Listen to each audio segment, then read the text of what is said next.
What are you wearing? A Canadian tuxedo. Canadian. I'm a hockey player. Let's go Blues. Let's go Blues. Let's go Blues. To all you Blues fans, we're bleeding blue with you. Let's go Blues! Let's go Blues! Let's go Blues!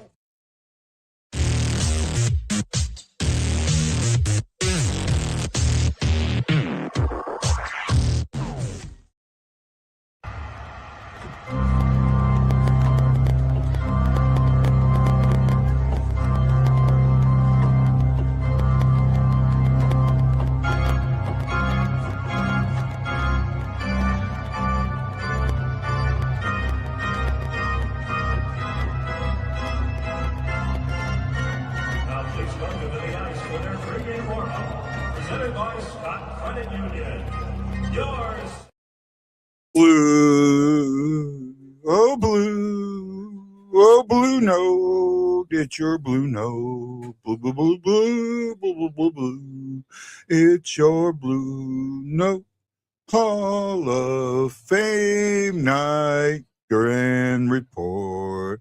Aloha, I screwed that up.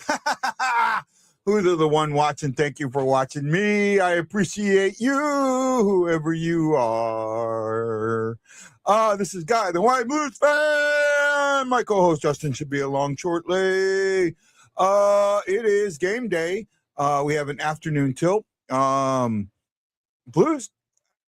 well, the playoffs are gone. 1 point. That's it. Right? If who is it? The Kings. Well, if the Kings get a win, it's over. Right?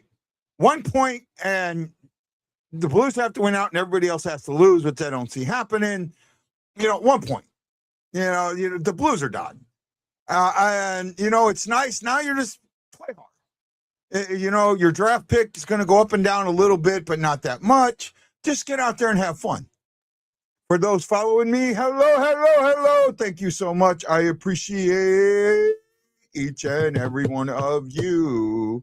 Hi, fellow Samanto and rivals. Hello, hi, and hi. It is what it is. Oh, Matthew, hello. How are you, Matthew? Welcome to the BlueNote Fan Report.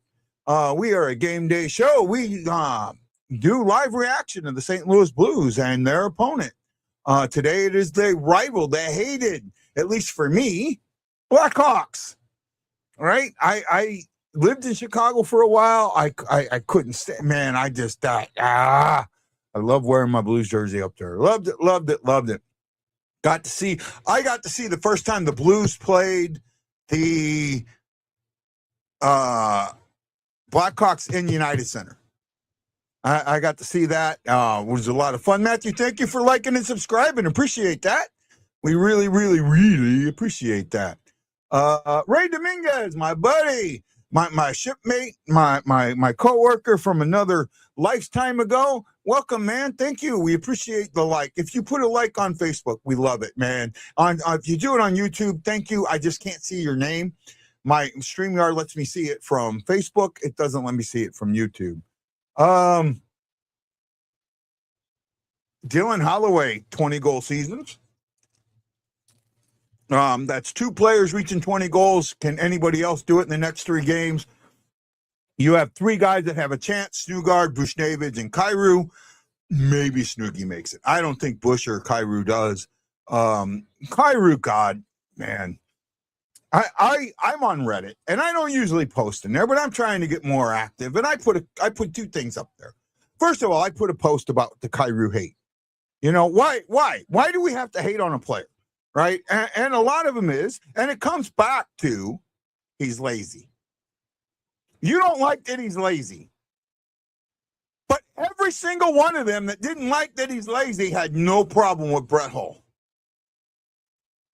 Brett Hull was just as lazy. Now, when Kyrou scores 86 and, 3 goals of 70, 3 seasons of 70 plus, and my question is, does he have an Adam Oates? I want a lot of, look, I love Brett Hull. Brett Hull is my favorite player of all time. Of all time. I don't think anyone who ever wore the blue note signified and made me love the team as much as that man did. But once Oates left, he was back to ordinary, right? Oates had, him and Oates had a lot to do with it. If Oates had stayed around, he'd have had 1,000 goals. He'd have had a 100-goal season. But Oates didn't. And that's fine. That's just the way it was. And I get it. But when it comes down to Kyrou, all the Kyrou... Now, look. I saw Berube for what he was very, very early. Right? That season, he said and did some things. And when I did my show, I started my show in October of 2018. First game I ever did, and it wasn't a live like this. It was like what I called it back then was the pregame rant, and it was a game against Calgary, and we lost.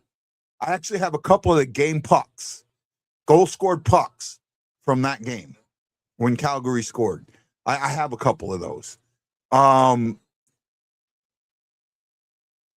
season was a tough season, and when Berube came in, during the 11-game win streak, he started acknowledging there was a problem in the locker room, right?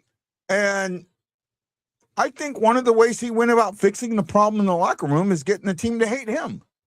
And in some ways that works, right? In some ways it works. In others it doesn't, because it manifests itself and it continues on. Berube... You want to give Berube all the credit in the world for bringing us the cup, great. But don't forget, Berube chased Berube chased Jaden Schwartz. Berube chased Vladimir Tarasenko. Berube chased Pietrangelo. Berube chased David Perron. That's plain and simple. Plain and simple. Right? And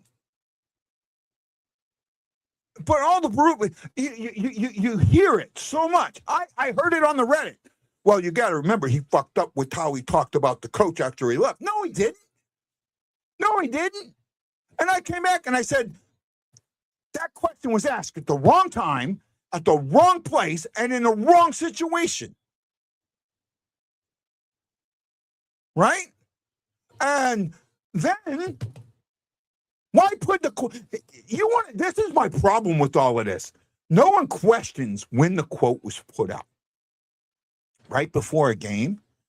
Oh, and he cried when the amount of emotion that came out of that man, I loved it. In fact, the fact that you're going to turn that on him, you're complaining that he doesn't play with emotion, but at the same time, you're bitching because he showed emotion. What the F, people?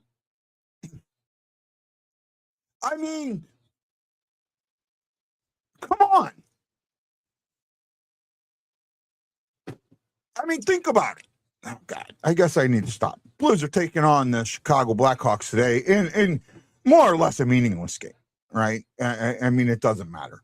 The Los Angeles Kings have 85 points. The best the Blues can do is 86. Now, they hold the tiebreaker over the Kings. Currently, they would hold the tiebreaker over the Kings, the Preds, the Jets, and the Sharks. Right? They would hold the tiebreaker over all of those if the Blues won out and all those teams lost out. But I don't think that's going to happen. I think, I actually think that these teams will face each other. I have to look, but I think that these teams are going to face each other in the last. I'll look right now. Let's see. So Kings, Preds. It's Kings, Preds, Sharks, and who's the other team? There's one more team, right? Kings, Preds, Sharks. Damn. Guess I got to go back and look at this again. Kings, Jets. Kings, Preds, Jets, and Sharks. Kings, Preds, Jets, and Sharks. Okay. Today,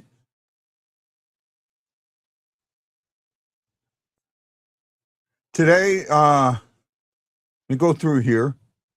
The Kings face off against the Oilers. Okay. That's okay for us. We face off. The Preds face off against the Wild. Doesn't hurt us. Jets face off against the Flyers. And Vancouver plays the Sharks. Okay. So everyone could lose in regulation, and that's what has to happen. Has to lose in regulation. Can't go to OT. Can't get extra points. Have to lose in regulation. Right? And then you've got, and I'm going down and checking to make sure that these teams don't play each other. We play the Wild, Sharks play. Well, there you go. Sharks play the Predators. Right there. That ends it. Right there. That almost ends it. Almost ends it. Doesn't completely end it, but almost does.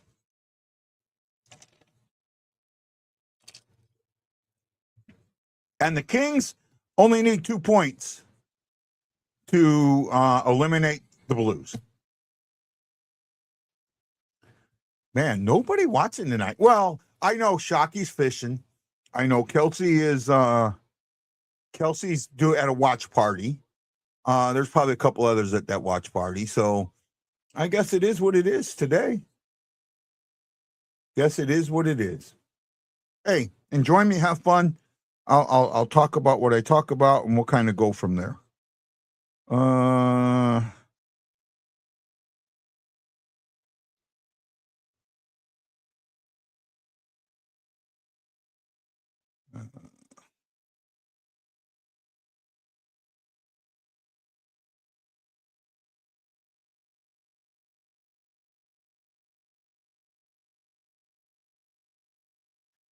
Oh my goodness.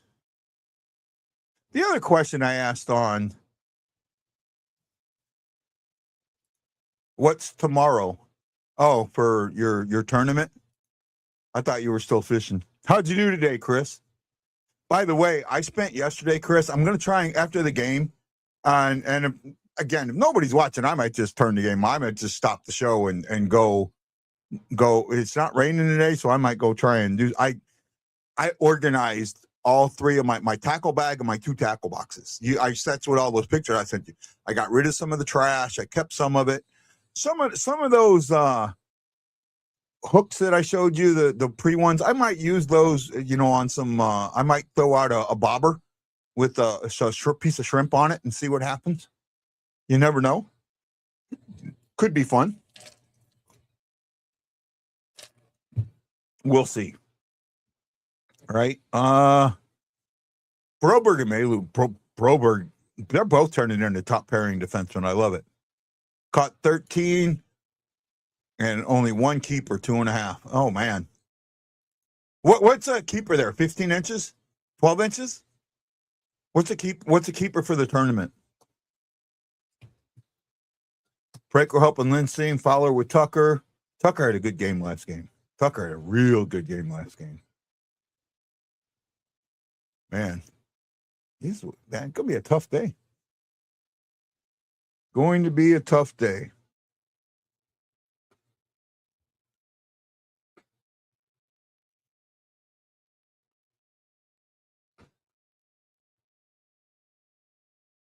Uh, 14 inches. Okay. See if I can catch me a 14-inch peacock bass today. The winner had, wow. 5 fish. That's 4 pounds a piece, right? Wow. Is that what your bag can hold? Is your bag limit 5? It's me and Chris, so.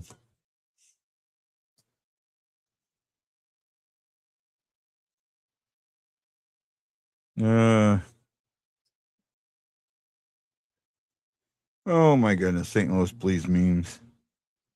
I got to get that guy on the show.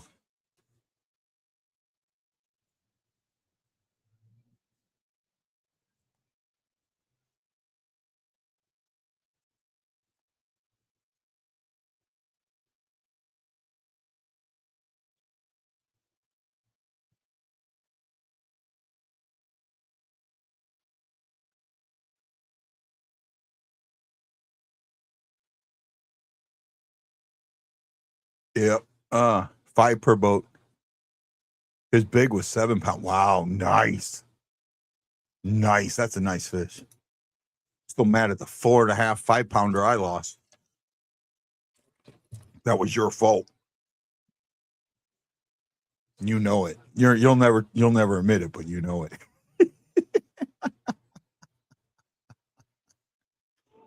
uh, uh,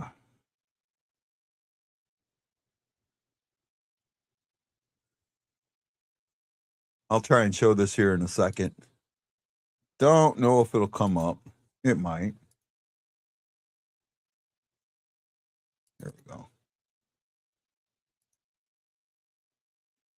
Maybe. Bye-bye. There we go. Yeah.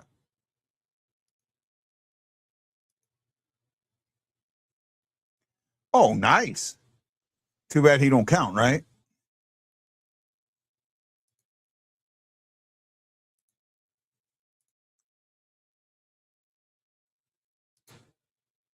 There we go. There we go. And you can see I invited him on the show. I don't think he'll ever come on, but is what it is.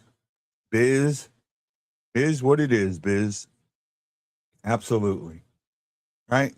Oh, tonight the Blackhawks is their 100th season, and they're finally doing a Hall of Fame. For me,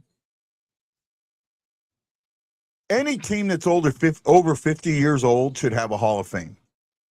And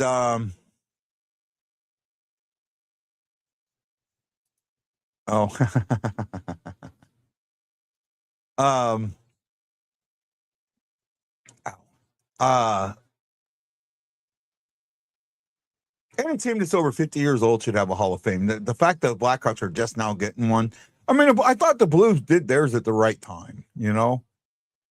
Montreal should have a Hall of Fame. Toronto should have a Hall of Fame. Boston should have a Hall of Fame. The Rangers should have a Hall of Fame. Detroit should have a Hall of Fame, right? And Brett Hull on the Ice Guardians podcast brought up something about, not retiring numbers anymore, retiring names. I like the honoring names. I like that. I do like that. I think you got to be careful of over retiring too many. I mean, Boston Celtics have like the same number retired 3 or 4 times. They've retired so many numbers that you got to retired numbers still get worn, right? Honor the player, not the number. I think, right? Instead of retiring the number. I mean, I get there are some numbers that shouldn't be worn. 99 is never going to be worn again, and there are numbers in St. Louis that shouldn't be worn. I'll tell you, I'll tell you right now. There is a number in St. Louis that I don't think any player should wear again. No player. There's 2 numbers. Right? Next tournaments, we should be bed fishing, so baits that pissed. Oh.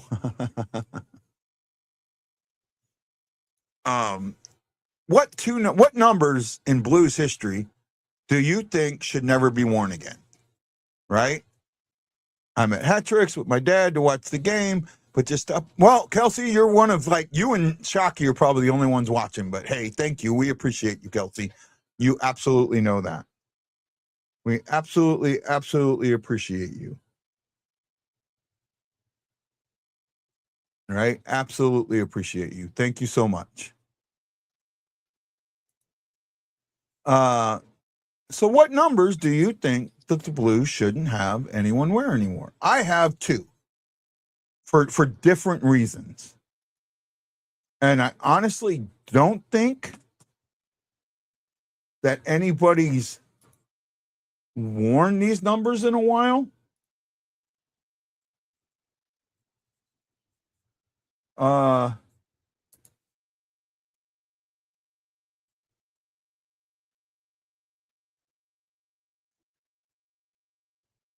uh, so one of the numbers, the last time it was worn was in 2019, and prior to that 2001, which makes sense to me. And the other number, the last time it was worn was 2002. But these numbers could still be worn. Yeah. Yeah, I that's what I'm talking about. Now I seen that, and I kind of agree with them. Right? I kind of agree with them. Right? Um and the two numbers I'm thinking about, I mean, if I say this, it's going to give it away, but the two numbers that I'm thinking about, the Blues have honored, right? But not retired. So the numbers could still be won. Oh, wow. United Center. I remember going to that place. I remember when it was built. I remember when they tore down. I went to the last Blackhawks game in the stadium, in Chicago Stadium.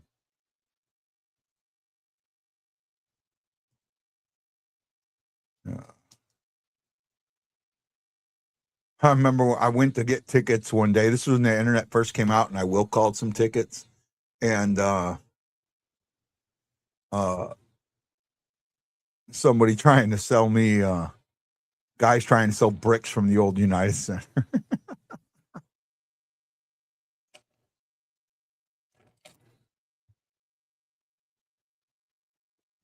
Oh, the 93 massacre. Yeah.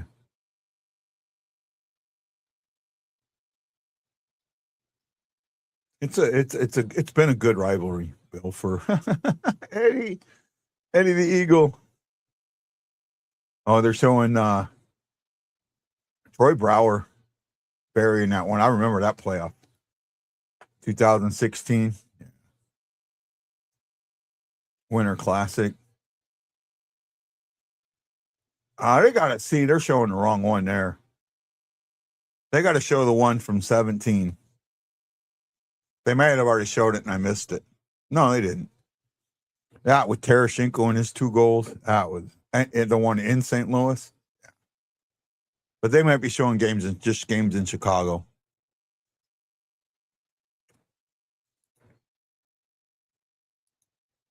Wow. Just you and me today, Shocks.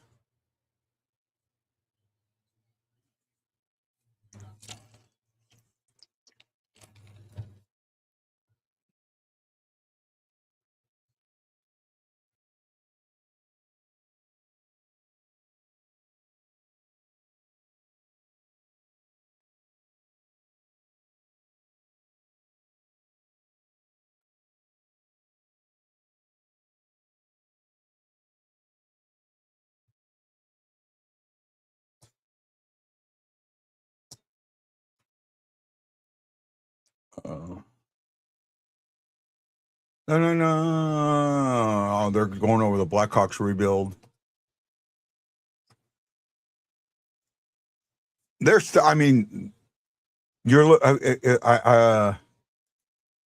if you're looking at the standings right now, Blackhawks are probably going to end up with the top 3 pick again, right?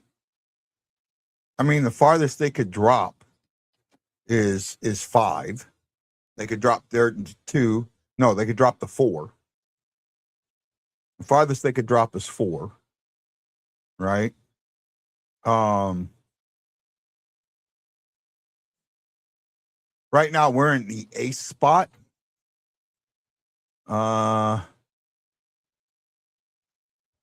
Panthers Panthers got the head-to-head to us. Well, we got a game in hand on the Panthers, so we could slip down. Same thing with the Maple Leafs. Yeah, we could slip down a couple spots.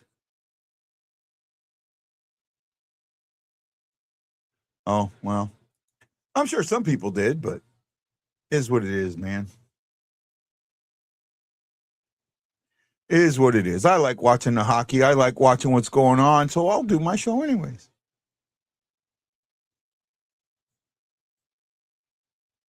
So you really maybe I just hit the wrong button, man. Me and buttons. Me and buttons. Me and buttons.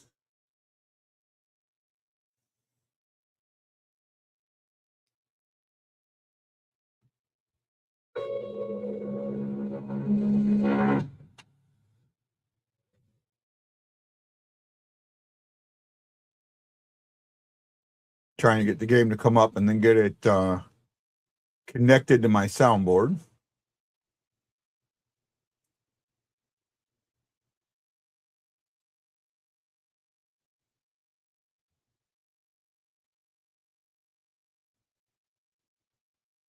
Oh.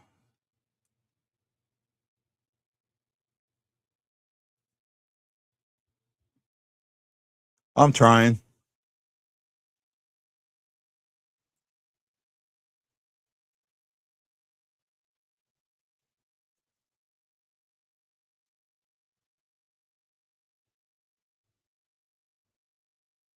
See if I can get this.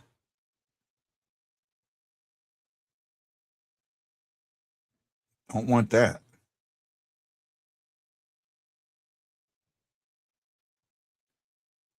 See if I got it now. Yep, I got it. Bluetooth it all the way.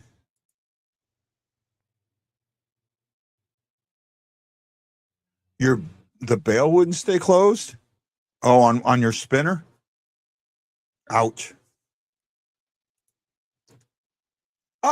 Chris, I was so proud of myself last night. I mean, I'm an unorganized person. You know that, and you fish with me.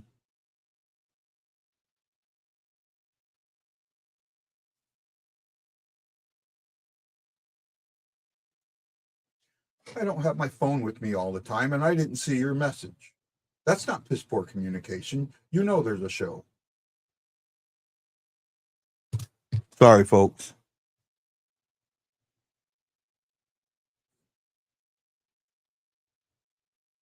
I'll be right back.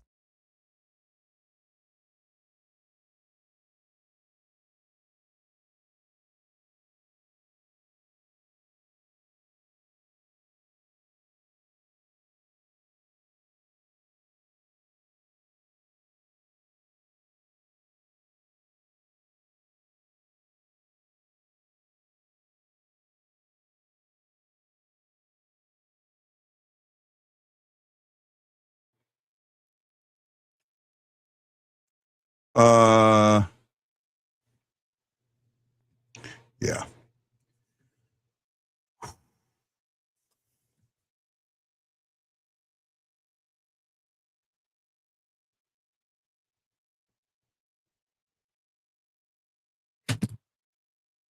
Let's see. What else we got? Well, it's just about puck drop. Let's just have fun at the puck drop. That's all that matters.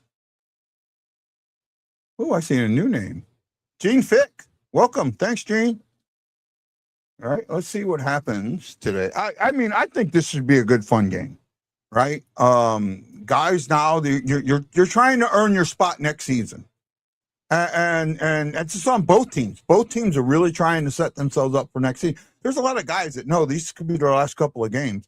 I mean, Sundqvist has got to know that his days in the league is numbered. He's got to know it, so he's going to have to come out all for it, all for it.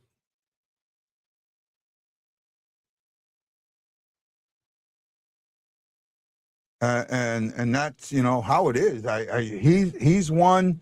I remember we were looking at who's the other guys that are Justin Hull. I mean, he's not playing right now. I mean, when his next game is probably going to be his last game as a Blue, or he's going to have to try and earn a spot. Hull and Sundqvist, and then you got some RFAs. Holloway's trying to earn a contract. Berggren's going to get offered a qualifying offer. I mean, a qualifying offer for him is $2 million, and I think he's worth that. Holloway's qualifying offer is only 2.5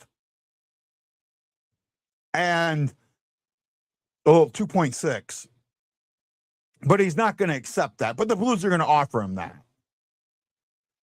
Absolutely going to put a qualifying offer out there.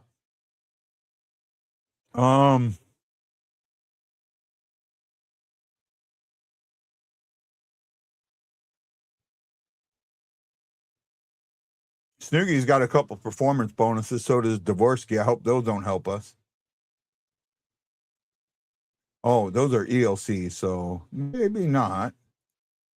They may not affect us as much.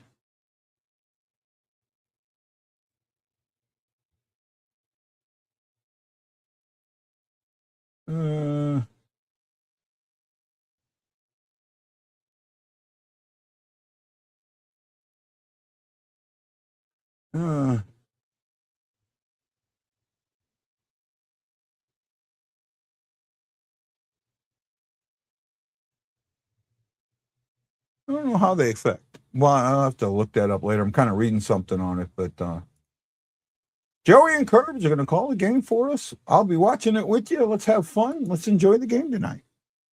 This afternoon, I guess. 11 o'clock, or it's almost 11, or it is 11 here. So.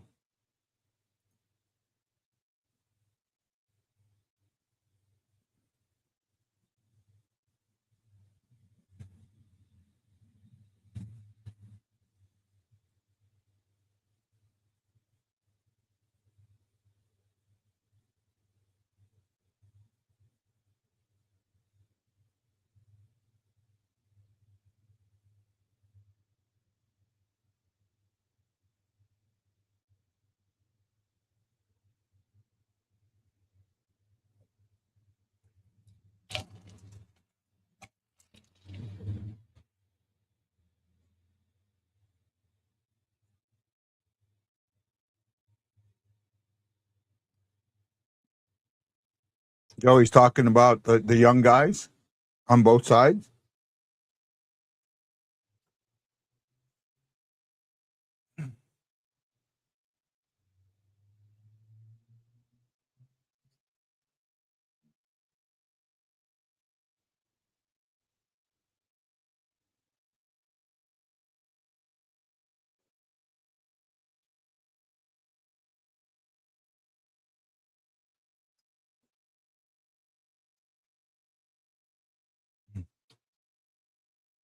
Four and a half minutes to puck drop.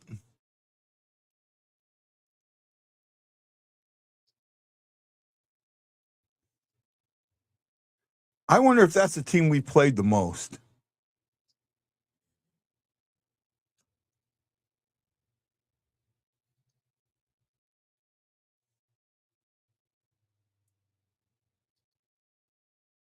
Harold Steps. I love seeing him.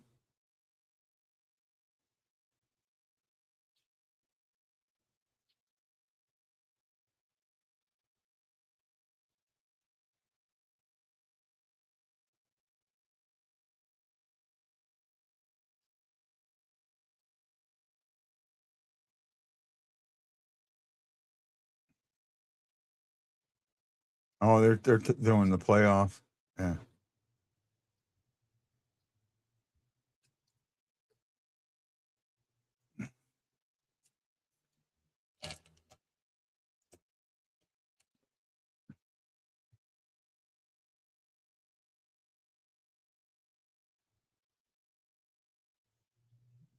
I love watching this.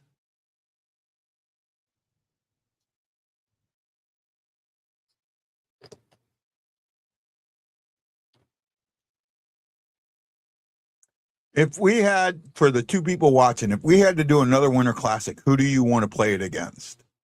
I think I have the best one and where it should be played at. I really do. But way to go, Adam. Keep it up, buddy. Keep it up. I think the next Winter Classic for the Blues or a stadium series should be the Blues and the Avalanche at Arrowhead. That would be a good one. I'd figure out a way to get to that one. I think I would figure out a way to get to that one.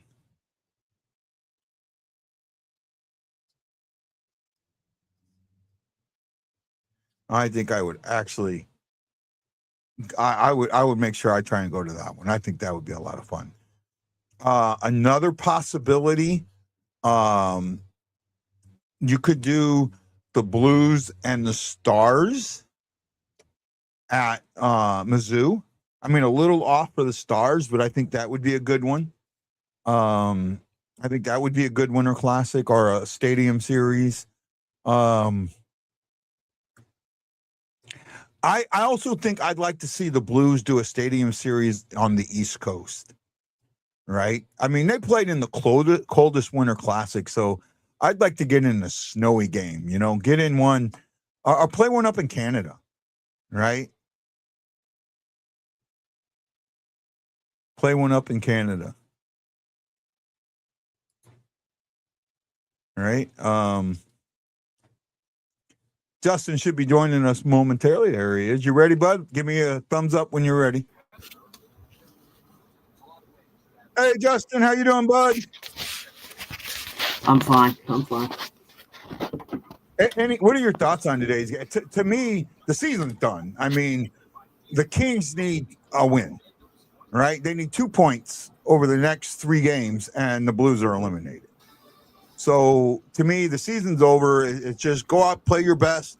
If you play your best and lose, great. You get a better draft pick. If you play your best and win, that's great too.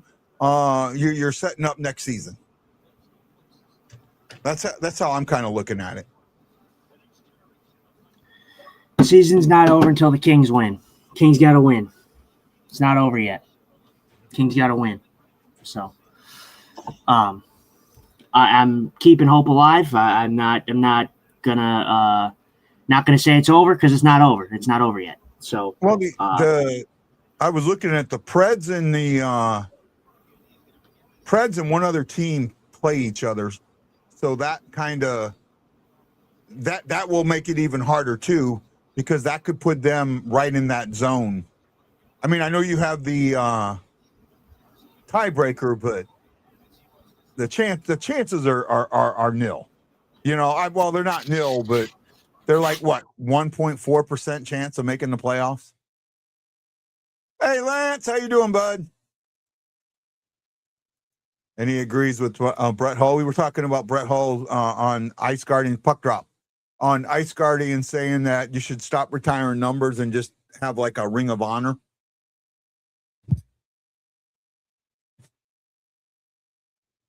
For me, there's only 2 more numbers that I can see the Blues retiring, and I don't see.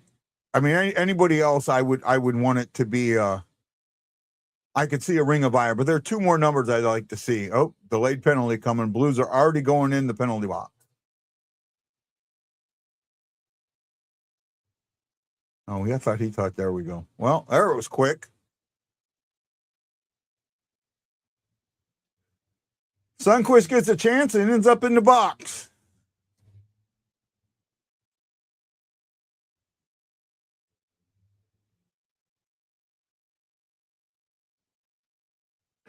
Yeah, I get that. I don't have an issue with that. I mean, it's one of those. It's one of them 50-50. You could call it. You could not call it. It all depends.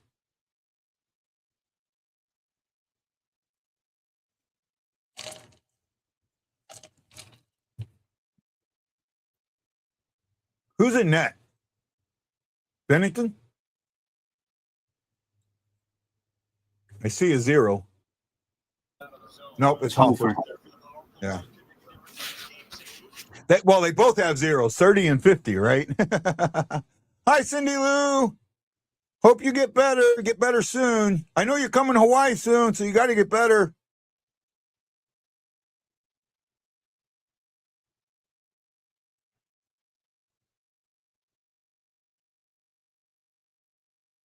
Hey, we'll talk about this at the intermission. I put some things out on Reddit yesterday.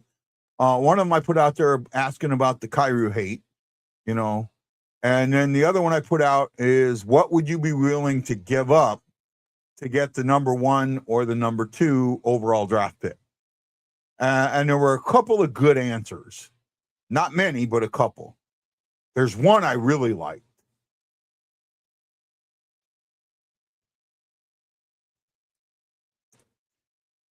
JJ's going to cut the grass and listen on the headphones. Thank you, Sister JJ.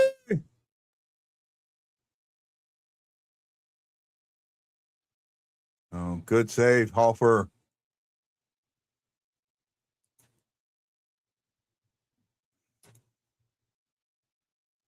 Justin was frozen. He'll be back.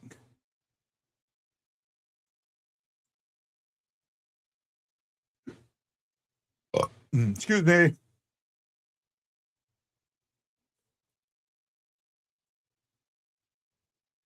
Good clear.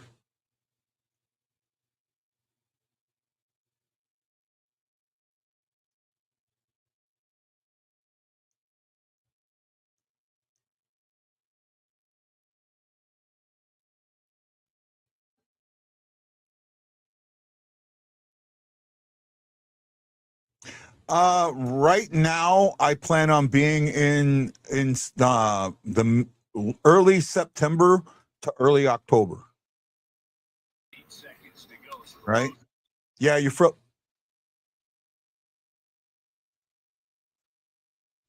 Ranger says, I bet that Kyrou doesn't get a point tonight. That's not a bad bet. I hope he does. You froze there, but what was the last thing you heard me say? I don't even remember. I put a couple of things on Reddit. I put 2 posts on Reddit. One of them was about the Kyrou hate, and I got a lot of things about that. The other one was, what would you give up? What would you be willing to give up to get the number 1 or number 2 overall pick? And I was looking for legitimate things, and most of them weren't, but there was one that was really good that I kind of liked that I would do. That if that happened, and I think that all parties involved may accept it, right? They may accept it.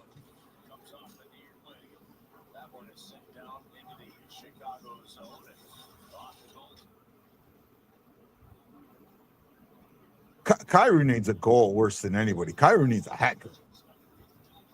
Kyrou needs to just open up. The Kyrou hate, everyone just seems to think that Kyrou's a lazy player and doesn't care. Oh, nice save.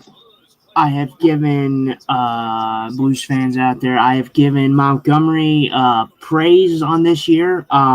One thing that scratched my head in the last game, just out of anything, why was Pius Suter scratched against Winnipeg?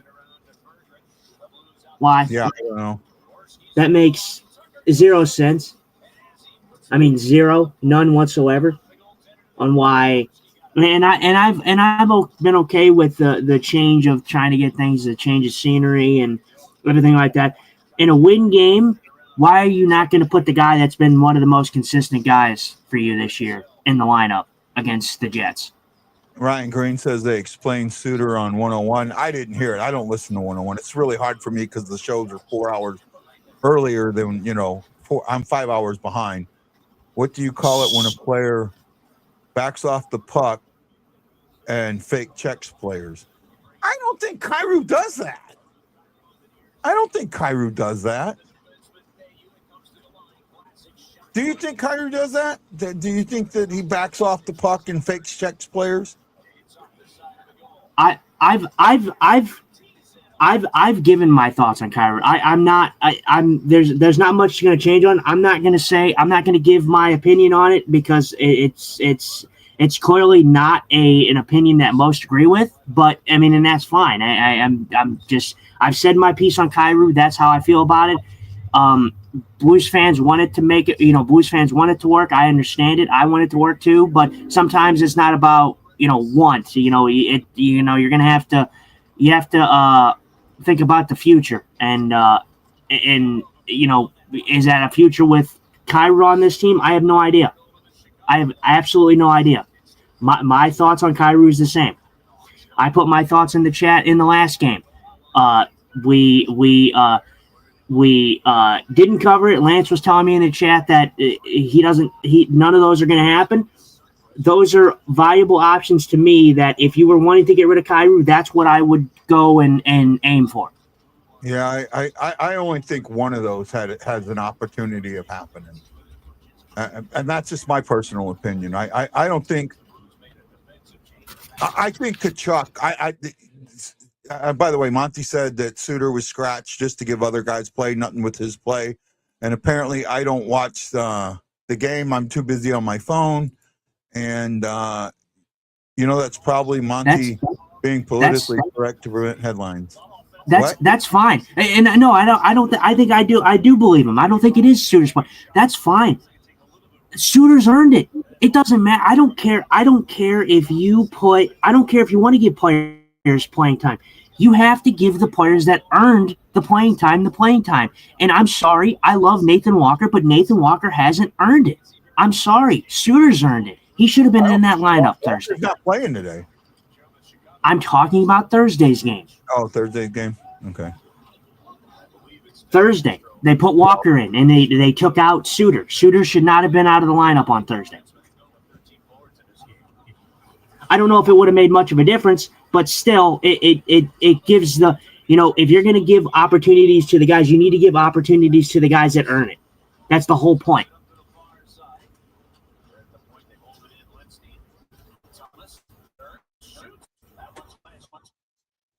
Good try by Thomas there. First line going at it again. Ew, what a move by Holloway. Could it be trying to get it better with Walker, trying to get a more physical presence in? Oh, my God. How is that not in the net? How is that not in the net? Wow. What a save there. I don't know who's their goalie. That was a save. Soderblom, probably. Yeah, what a save. Tucker had 2 point-blank shots. Wow.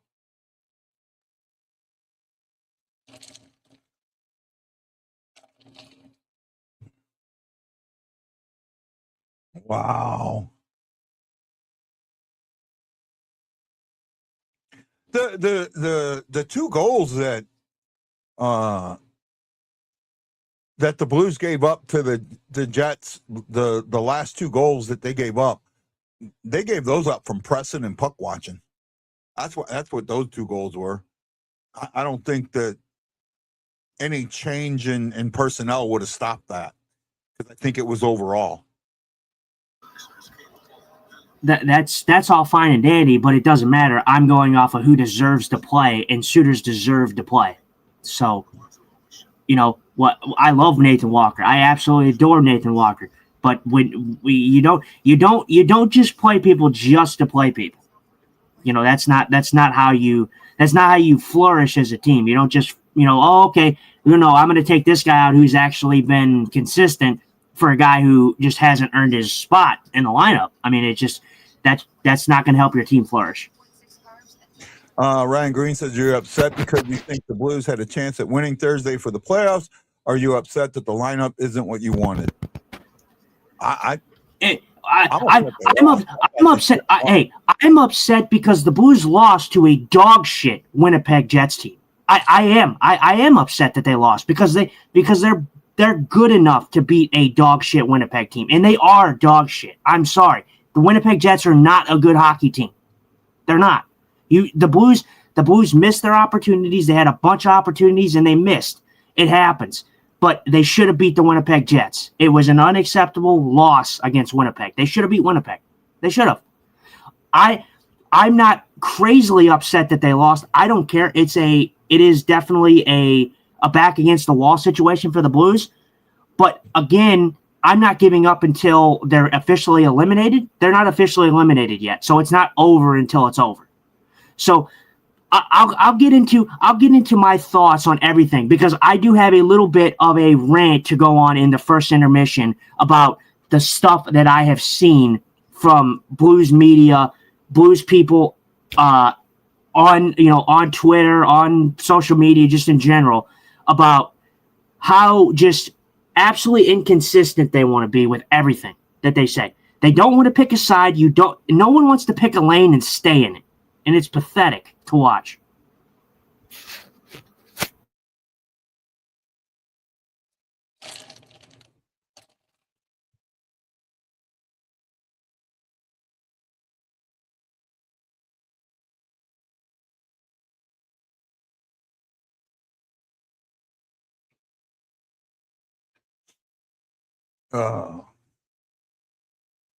Shots are 6 apiece.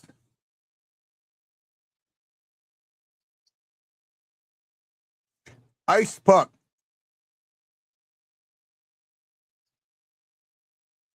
Suter's not in tonight's game either, is he?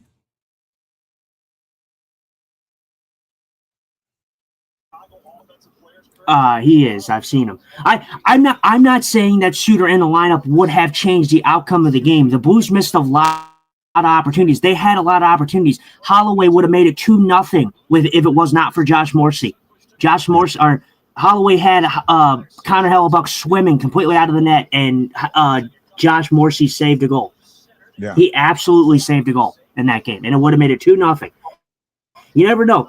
I'm not going to say that Suter would have changed a lot, but it goes back to the fact that the people in this lineup that need to be in this lineup are the people that give you 100% every night.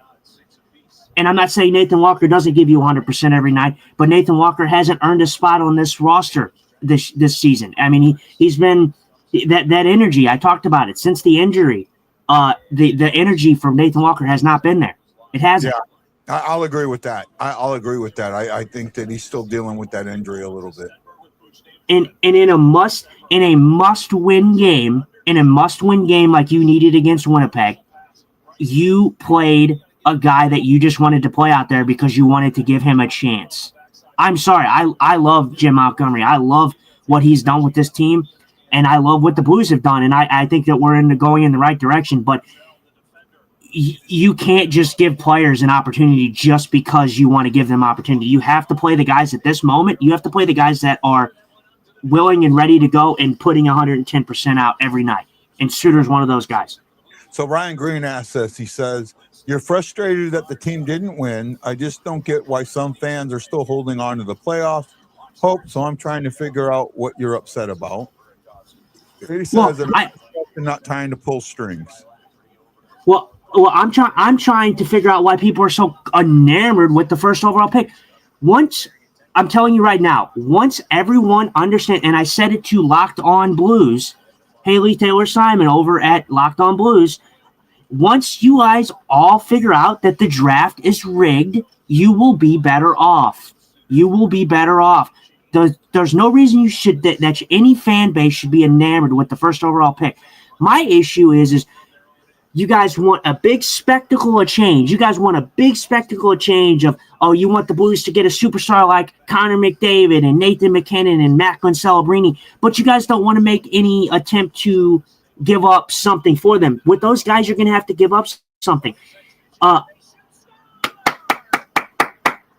You must be ahead of me. Good. Go ahead. I have my machine wrong. Jimmy Snuggerud gets a tip, so that's another goal for Jimmy. He gets closer there.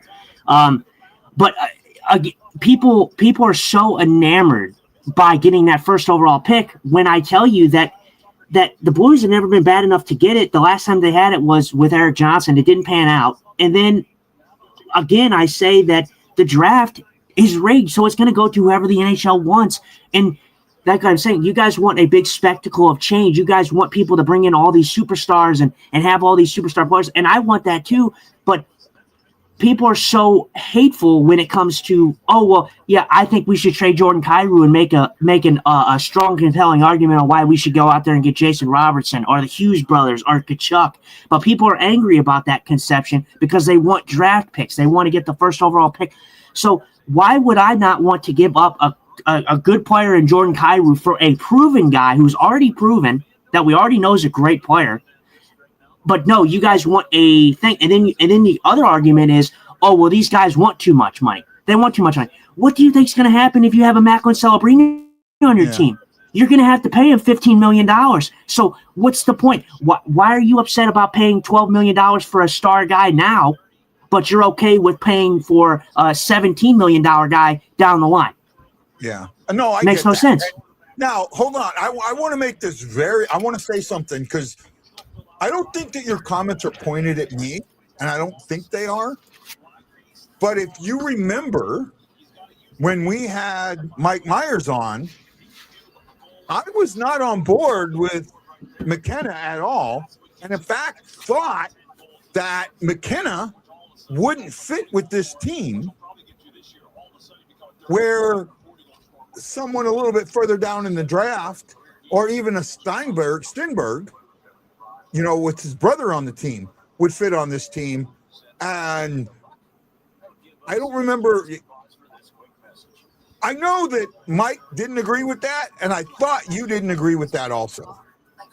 But I don't remember. And McKenna is a guy that would benefit this team. But I'm telling you, what I said is I'm not focused on McKenna, because I told you, I've been telling you guys for weeks, this is why I don't agree with the precedent of tanking, because it is illogical. The draft is rigged. The Blues were never, ever, ever getting the first overall pick, ever. Stop with the draft is rigged. If you can't prove it, don't say it is rigged. You can't prove it. I'm going to say what I want, because it is rigged. I'm asking you to stop. So you can have your opinion, but I can't have mine, right? No, I'm asking you to prove that. Prove the draft is rigged. You keep saying it, but you can't prove it. I don't think the draft is rigged. They show it. They showed it. In fact, this year the draft is live. They're going to pull the ping pong balls live. Now, explain how you can rig pulling the ping pong balls live.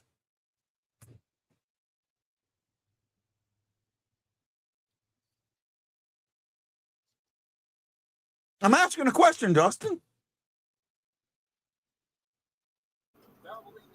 And I've already told you why it being live, it doesn't prove anything. Doesn't prove a damn thing. But doesn't prove anything. Weighted balls. They could have weighted balls in there. How do you know? Just because you're watching it live doesn't mean you can feel the balls, right? Okay. Let's say you put lead paint or magnetic paint on 4 of the balls. You've got to make sure that every combination of those 4 numbers is the team that you want. And that, if that came, the way that the numbers are set up, it's almost not as it's like they're in an order already. They're in a preset order before that would even happen. It's possible, but it's extremely hard to do that, because even if you put magnetic balls on there, there's no way you could make sure that another ball didn't come up. Ranger thinks that Army has set the team back. I disagree with that. Ryan, you have this. You think that all these contracts are bad contracts. I don't think Bush's contract is bad. Here's the thing. Everybody looks at this season and goes, Kyrou isn't playing good. Bush isn't playing good. Okay. Neither is Thomas. Neither was Hoffer. Neither was Bennington. Nobody on this team was playing good, but you single out certain players.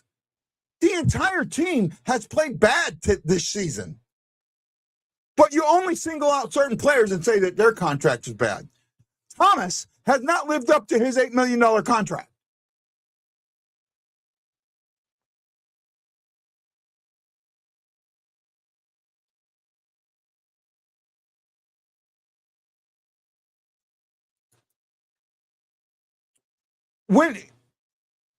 If instead of numbers they used pictures and it was set up that way, 100 balls, and they were designed like that, then yeah, I could see that. But when you have 4 numbers, it's much, much harder, right? I'm not saying that it can't happen, but I struggle with saying that it's all rigged. No, the moon landing was real.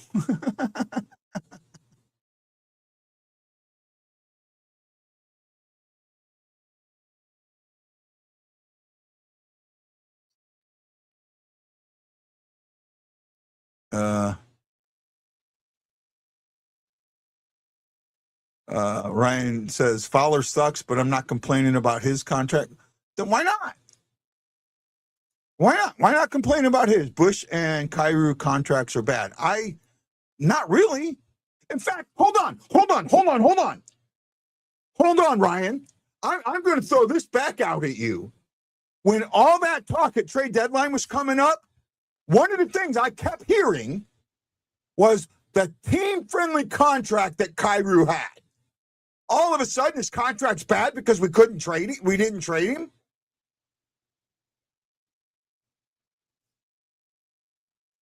Ryan says, Justin, I know you're upset, but I'm glad you're back. Ryan said, Bedard going to Chicago is fishy to me. It wasn't that fishy to me. Oh, it's fishy. No, right. And I'm not angry at you. I'm not angry at anybody. I'm just pointing out a fact. It goes back all the way to Pittsburgh when Pittsburgh got Sidney Crosby. Sidney Crosby should have never been a Penguin. He should have been a Ranger. Rangers had a significant, substantial leverage in that draft. And he didn't go to the Rangers. He went to the Pittsburgh Penguins because Mario Lemieux told them that he would have nothing to do with that organization if they didn't get a superstar. And guess what happened? That very same draft, Sidney Crosby got drafted to the Pittsburgh Penguins. Connor Bedard, Chicago, jumped from 3 to 1. 3 to 1 when San Jose had a substantial amount of an opportunity to get Connor Bedard and didn't. All teams have the same amount. All teams that are number one have the same amount. All teams, 25%, 26%, whatever it is. Every team that's number one had the same amount. So in your eyes, so honestly, you say do away with the lottery at all, right? Whoever's the worst team gets the number one pick, period, right? Is that the way you feel it should be?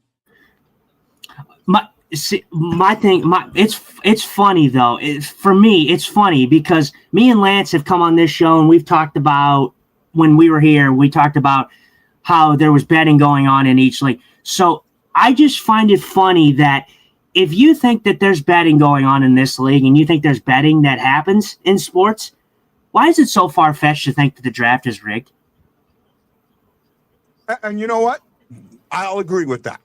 There is a chance the draft is rigged. There is a chance. I will agree with that. I have a hard time believing it. Right? I have a hard time believing it. And honestly, if it was rigged, like if it is rigged, if that ever gets out, that would be suicide for the NHL. You know how pissed people would be if that gets out? The only people that are ever gonna know that are the people that are affiliated with all that, Gary Bettman and all that. It's not just gonna get out to some Joe Schmo on the street. Okay. The only people that are gonna know that are gonna be the people that handle that type of stuff, and they're gonna be very tight, closed-lipped about it. There's too many people involved for me to feel like, yeah, is there a chance it's rigged? Yes, there absolutely is. But to me, there just seems to be too many people involved for it not to leak out. Right? Yeah, good try there by Logan Mailloux, by the way. Logan Mailloux, I saw this too. Going back to the game, I saw a lot of hate on Logan Mailloux. Why are we hating on Logan Mailloux? Like people were saying, like, oh, is the experiment for him and Broberg gonna end this season? I'm like, what do you mean? I think they've been a fine pairing. Broberg's been a man on a mission. I mean, absolutely a man on a mission. The man's like a one-man wrecking crew every time I see him. And Mailloux's been fantastic. So I don't know what the hate was on that, but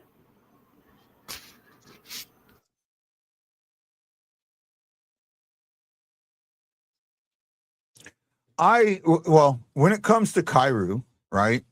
I first of all, I hate the fact that he needs a change of scenery.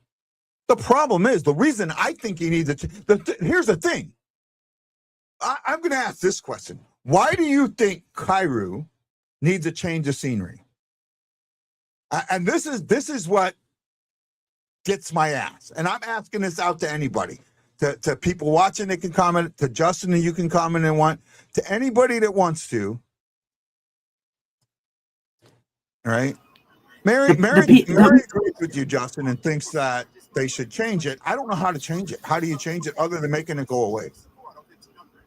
Yeah, I'm not in charge of that, but I'm saying that is the best point that I can make. If everybody believes that there's betting, because like I said, we were on this show talking about betting aspects, and there's been betting allegations in other leagues, or there's been betting things in other leagues as well. If we think the NHL is betting and stuff like that, why is it so far of an imagination stretch to think that the draft is not rigged in some sort of way? Well, now, is the whole draft rigged? I don't know. But that first overall pick, absolutely. So, I'll wait till he comes back. He froze up.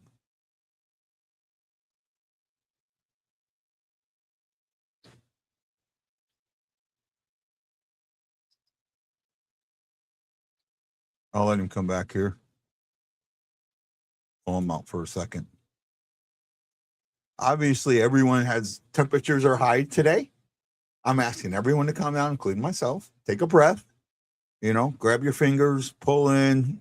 Focus on the muscles as you turn in. Breathe in for 6, hold it for 5, out for 4. Everybody breathe.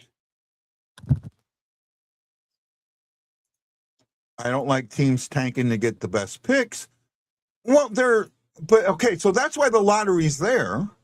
Yet now, the fact that every team has somewhat of a chance, you're upset when it's not the number one team, right?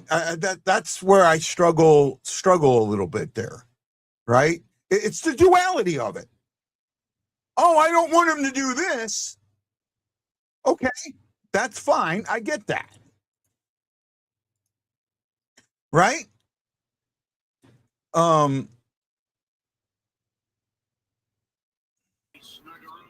Bro, I hate this lag, man. This is driving me nuts. Sorry, but there's nothing I can do about it, man. Well, no, I don't know if it's. I think it might be my side. I have no idea why I'm lagging, unless it's you. I don't know, but it's not. It must be me. But it's driving me nuts. Yeah. The worst team has a 25% chance of the first pick, which means they have 75% net to get it. That is a good point. That is a very, very good point. And Mary Ann said something. First of all, she says she don't like the way the draft lottery is, that she thinks it's not fair how it's done. But at the same time, she turns around and says, and Mary, I'm not picking on you. I'm just trying to show something. She says, I don't like teams tanking to get the best pick. Okay, we didn't like the tanking, so they institute the draft lottery to say, okay, if you tank, there's no proof. There's no guarantee you're going to get that pick. But at the same time, when that team that's number one doesn't get the best pick, we complain that they don't get the best pick. That doesn't make any sense to me. And let me say this, ouch. I didn't even see how that went in. That might have bounced off of something.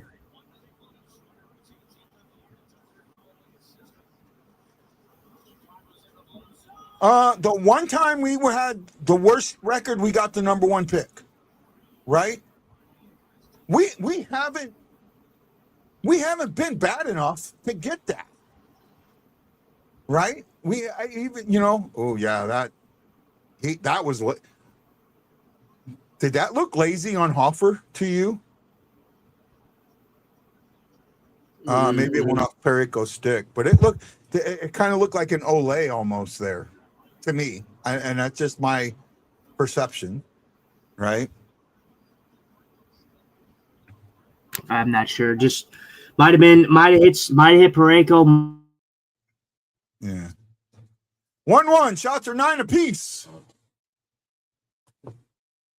Green, sorry.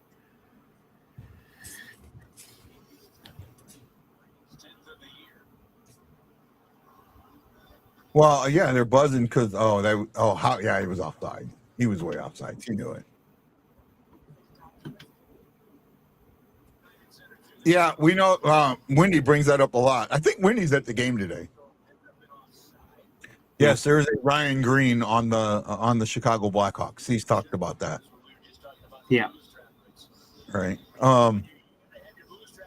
First of all, I'm going to ask everybody to take a moment, breathe. Let's bring everybody's temperatures down, mine included. Let's bring everybody. Let's try and have open discussion without arguing and yelling at each other or raising our voices at each other. I'm not saying we are. I'm just saying we need to bring it down a little bit for everybody involved. Okay, I'm asking everybody. Yes, conflict is great sometimes, but we sometimes conflict can get out of hand. I don't want it to get out of hand. We only have a couple games left, especially the last game of the season. I'm looking forward to that one. That's going to be a fun show. Are you looking forward to that one, Justin? Yeah. You, me, Ashley, and Lance. I think that'll be a fun 4-way show. Right? That will be a fun show. We got the number 1 pick the year after the lockout, so 2006. We got the number 1 pick in 2006, and we were the worst team that year. Now there were a couple of years after that we were a very bad team, but the worst that we were the 4th round pick, and I don't think that we dropped that far. I'd have to look back at that one. That was the 2000. That was the year we got Petrangelo. Was that 2008? I think, or 2008. I'm not sure. All right.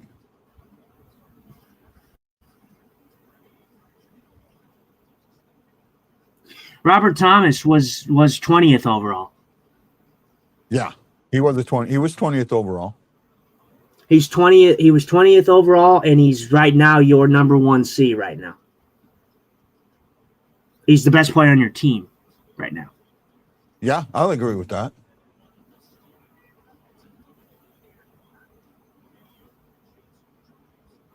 Most people don't understand that you're gonna have, like, people want all these superstars, but they don't realize that you're gonna have to give up stuff to get those guys. And a lot of the times people are like, oh yeah, I don't want to pay such and such this amount of money. I don't want to pay this amount of money. But they want to get the pick. They want to get the first overall pick and get a Connor McDavid, get a Nathan McKinnon, but then don't realize that down the line, the cap's going up anyway. So you're going to have to pay these guys $15 million to play for your team.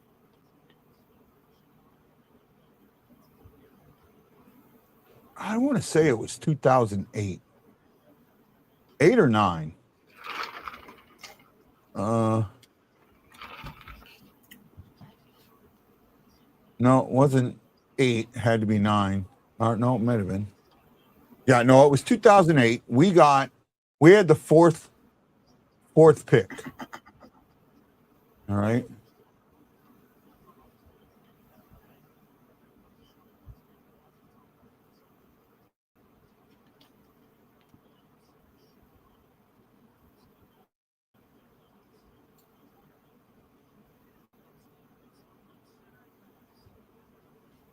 So in 2008, there was no changes from the reversed order of it. So the lottery played out exactly. The 1, 2, and 3 were 1, 2, and 3. Right?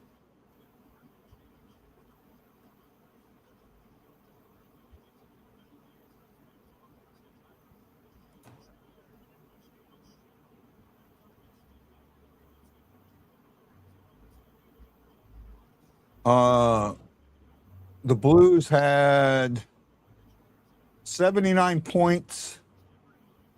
They were 14th out of 15 teams in the Western Conference. The 3 teams ahead of them were the Tampa Bay Lightning, the Los Angeles Kings, and the Atlanta Thrashers.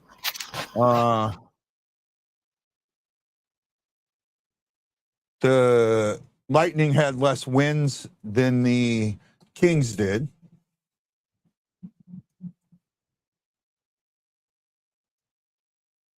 Good puck control there, Fowler.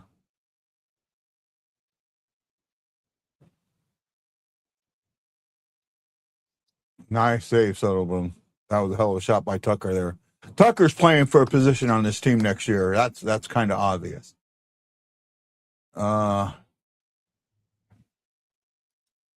this was the 2008.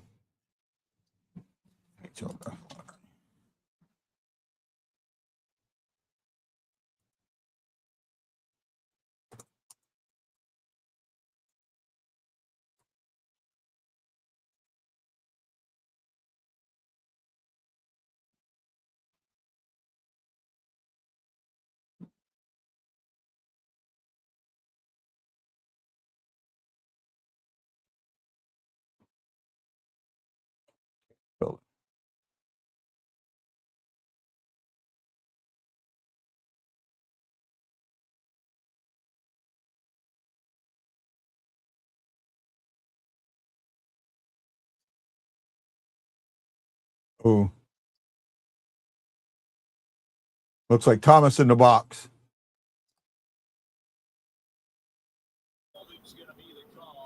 Yeah, which is comical because the Blackhawks should have been called for at least one penalty in this period. They were, weren't they? They were not. They were not. You're correct. You're correct. My bad. And they should have been called for at least one on the last sequence. They should have been called for holding. We're in the zone for that extended period of time. Chicago should have been in the box for holding.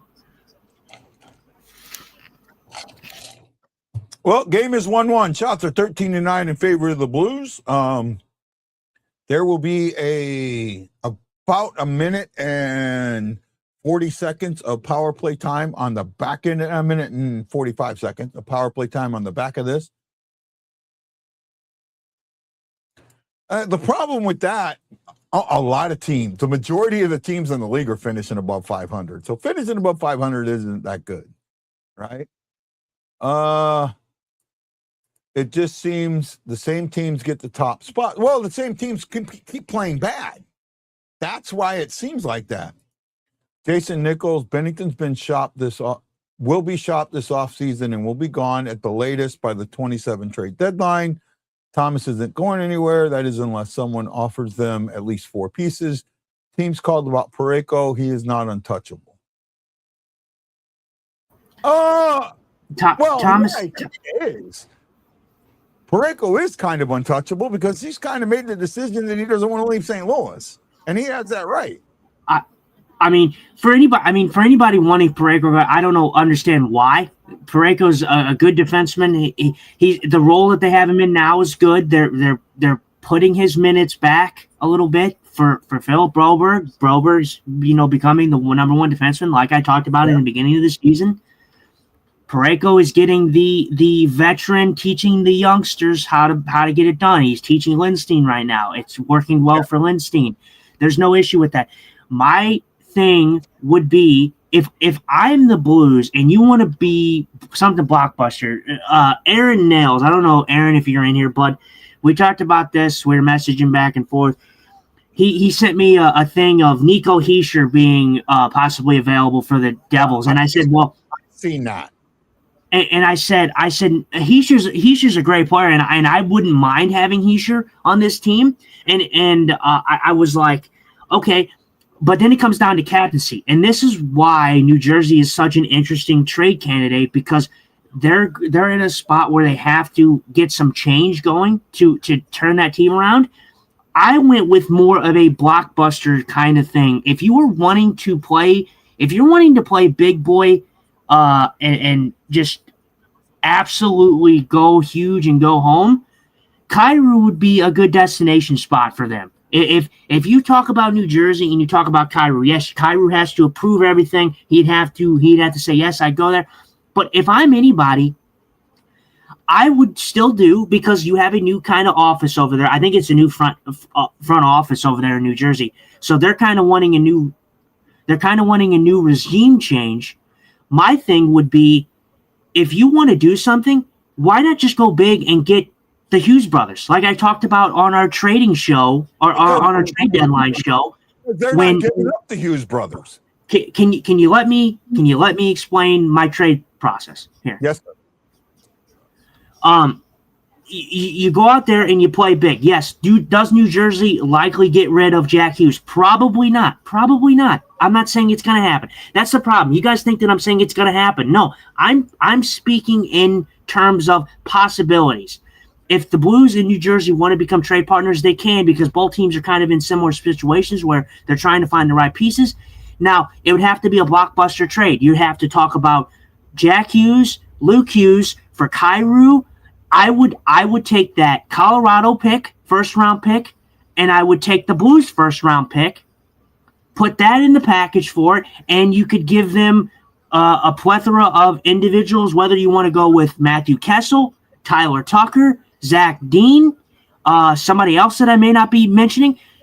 That is a big enough piece, a big enough argument to say, okay, both trade partners are getting something different.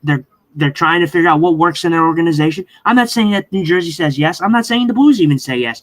But if I'm getting Jack Hughes and Luke Hughes in a trade for Kyrou being your main piece, and if you want to get rid of that Colorado first-round pick, which is going to be like the 29th pick, 32nd, is something late in the draft, and then you take second pick. Yeah, and then you take your pick, which is going to be lower, and then you keep the Detroit pick, because Detroit's looking like they might not even make the playoffs. So that's going to be a decent pick. The Blues would be drafting in that sweet spot that they usually hit. There you go. You get 2 first-round picks, Jordan Kyrou, and then you can throw on other assets. Matthew Kessel, Tyler Tucker. Those are both young defensemen. Zach Dean is a prospect who just hasn't found his footing here. Maybe he doesn't in New Jersey. And whatever else. I mean, that's an idea. To think that that's not possibility, I don't know. Here's I'm trying to look, Justin. I don't want to argue. I don't want to get in a fight with you. I don't want to get in a fight with anybody.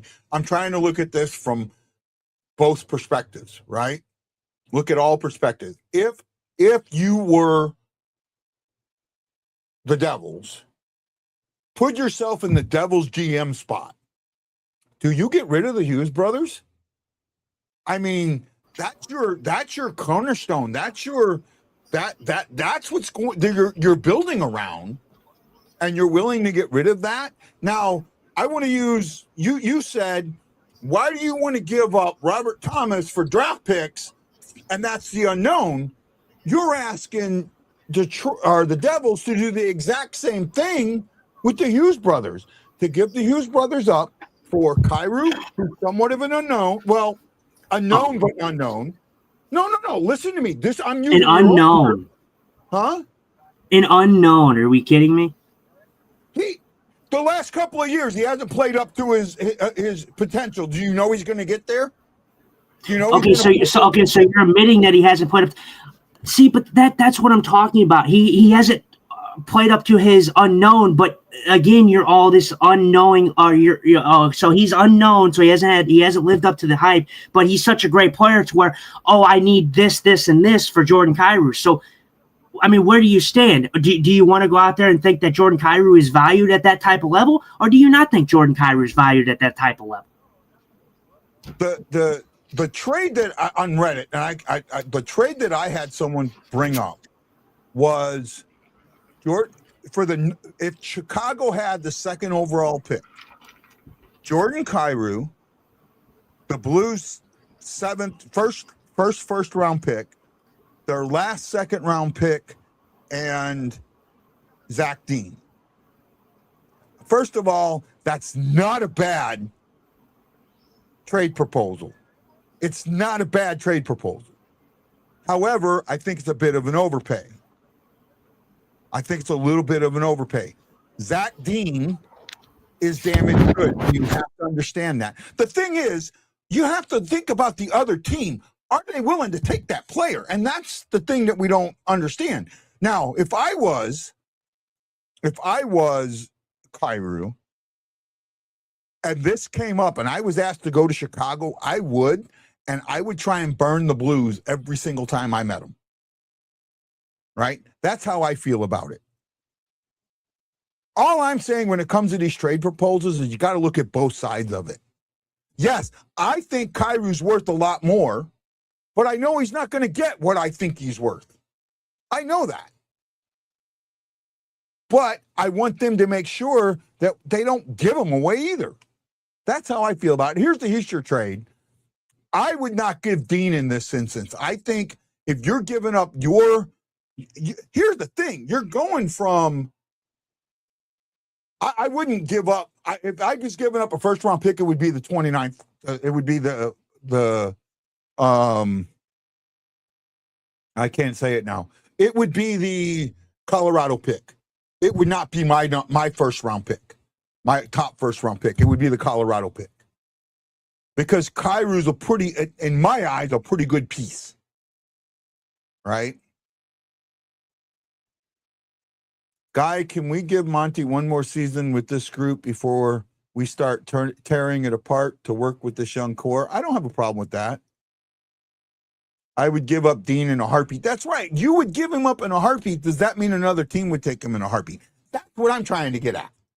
That's what I'm trying to say when we see this. If I am looking at this from the Devil's perspective, do I give up the Hughes brothers? And almost immediately I say no. I'm setting the same thing that you say if we trade Thomas, you're setting the organization back 3 or 4 years. I think if the Devils trade the Hughes brothers, that you're setting them back 3 to 4 years. And I want to bring this fuck up. And I agree with this. 100%. Nant says, I like the fact Justin is thinking outside the box. I agree with that. I like your thinking outside of the box.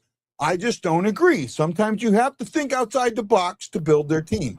And I do agree with that. I just don't think that if they were going to give up a Hugh, they could give up one. They would not give up both.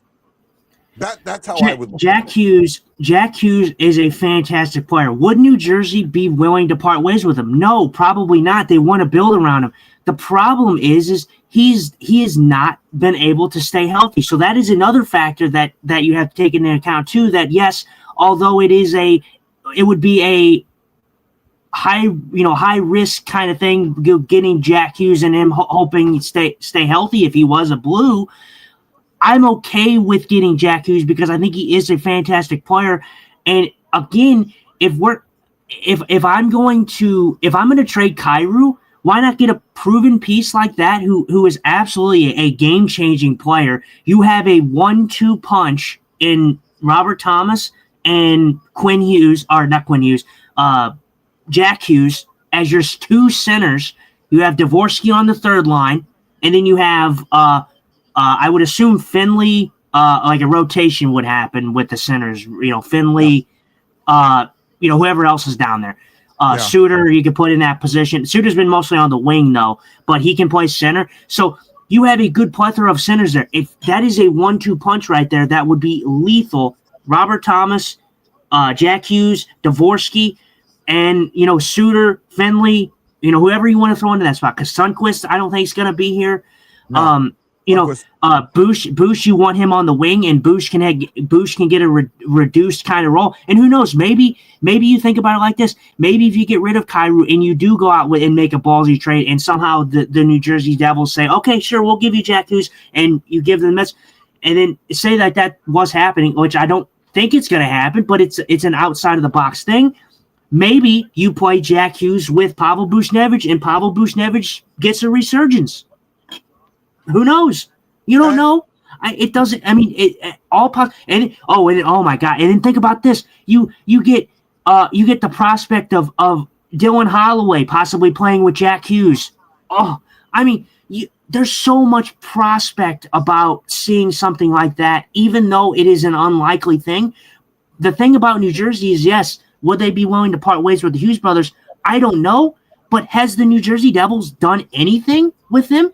No, they haven't done anything. They've been in the playoff once. They got destroyed, and they haven't been there since. So what really have they done with the Hughes brothers there? Well, I mean, so playing devil's advocate, and just playing devil's advocate, so don't take this the wrong way. Couldn't you say the same thing about Chicago with Bedard? Should Chicago trade Bedard? But well, and I'm gonna counter this argument with the fact that you talked about, okay, hey, let's trade Kyrou for Chicago if they get in the second overall pick. Let's just trade Kyrou and with a trade to get the second overall pick. Why would I take the second overall pick over getting the Hughes brothers? That makes zero sense. Why would I not just take the Hughes brothers? If I'm going to get the second overall pick, yes, Ivar Stenberg's there, but Stenberg's not going to be, he's not going to be ready and, completely developed, right away. Like he's going to be a great player, but is he going? Do you know for sure he's going to be ready right away? That's a good point. You make a very, very good point. I could see Stenberg 1 year. I think when he was 19, he could be on this team, right? Or 19 or 20. I could see him on this team. 18, I could see him spending a year in the queue and then coming up, right? That is one thing that I really think that the Q and the AHL have to work out. Mm-hmm. I think that you should be allowed to put one player. You should be able to take one player that is 18 in the AHL, right? The problem is I get both sides of this, right? I know this is another topic, but it goes hand in hand. I get that those young guys help the queue, but when you have like Carbonneau this year, he is blowing the queue away. So how much has that helped his growth? It hasn't. It hasn't. If he could have taken this year and played in the AHL, I think that would have absolutely taken his hat. We are eighth, but we could be anywhere, depending on what happens later today. We could be anywhere from ninth to sixth to ninth, anywhere in that spot. And I like I said, I want Ivar on this team. Ivar would be great because then you're talking about a Sedin brother thing. But again, I'm talking about it in a grand scheme of things. And I want to say this because we have said it on this show, and you have said it too. This Blues team is not far off. If that is the case, if that is truly the case, if that's truly how you feel, why are you getting rid of a good player in Kyrou, who we know is a good player, just hasn't been able to reach the heights that he has been, for a couple seasons now. If that is the case, if the Blues team, what? No. First of all, Guy Benson, the Hawaii Blues fan, does not want to get rid of Kyrou at all. I want Kyrou to stay on this team. I want Kyrou to have a fair shake. Problem is, the fans and the media are not going to give it to him. They're not. And he's not a media darling, and I think it has affected his play on the ice. I absolutely think it's affected his play on the ice. One of the things, I put a thing in Reddit about this, and one of the things I heard a guy actually say that he said, I'm paraphrasing a little bit. He said that Kyrou is lackadaisical on the ice and doesn't show emotion, yet complained when Kyrou cried on the bench after he fucked up with his comments about Berube. I mean, he absolutely said the exact opposite things. He doesn't show enough emotion, but I'm upset that he showed emotion.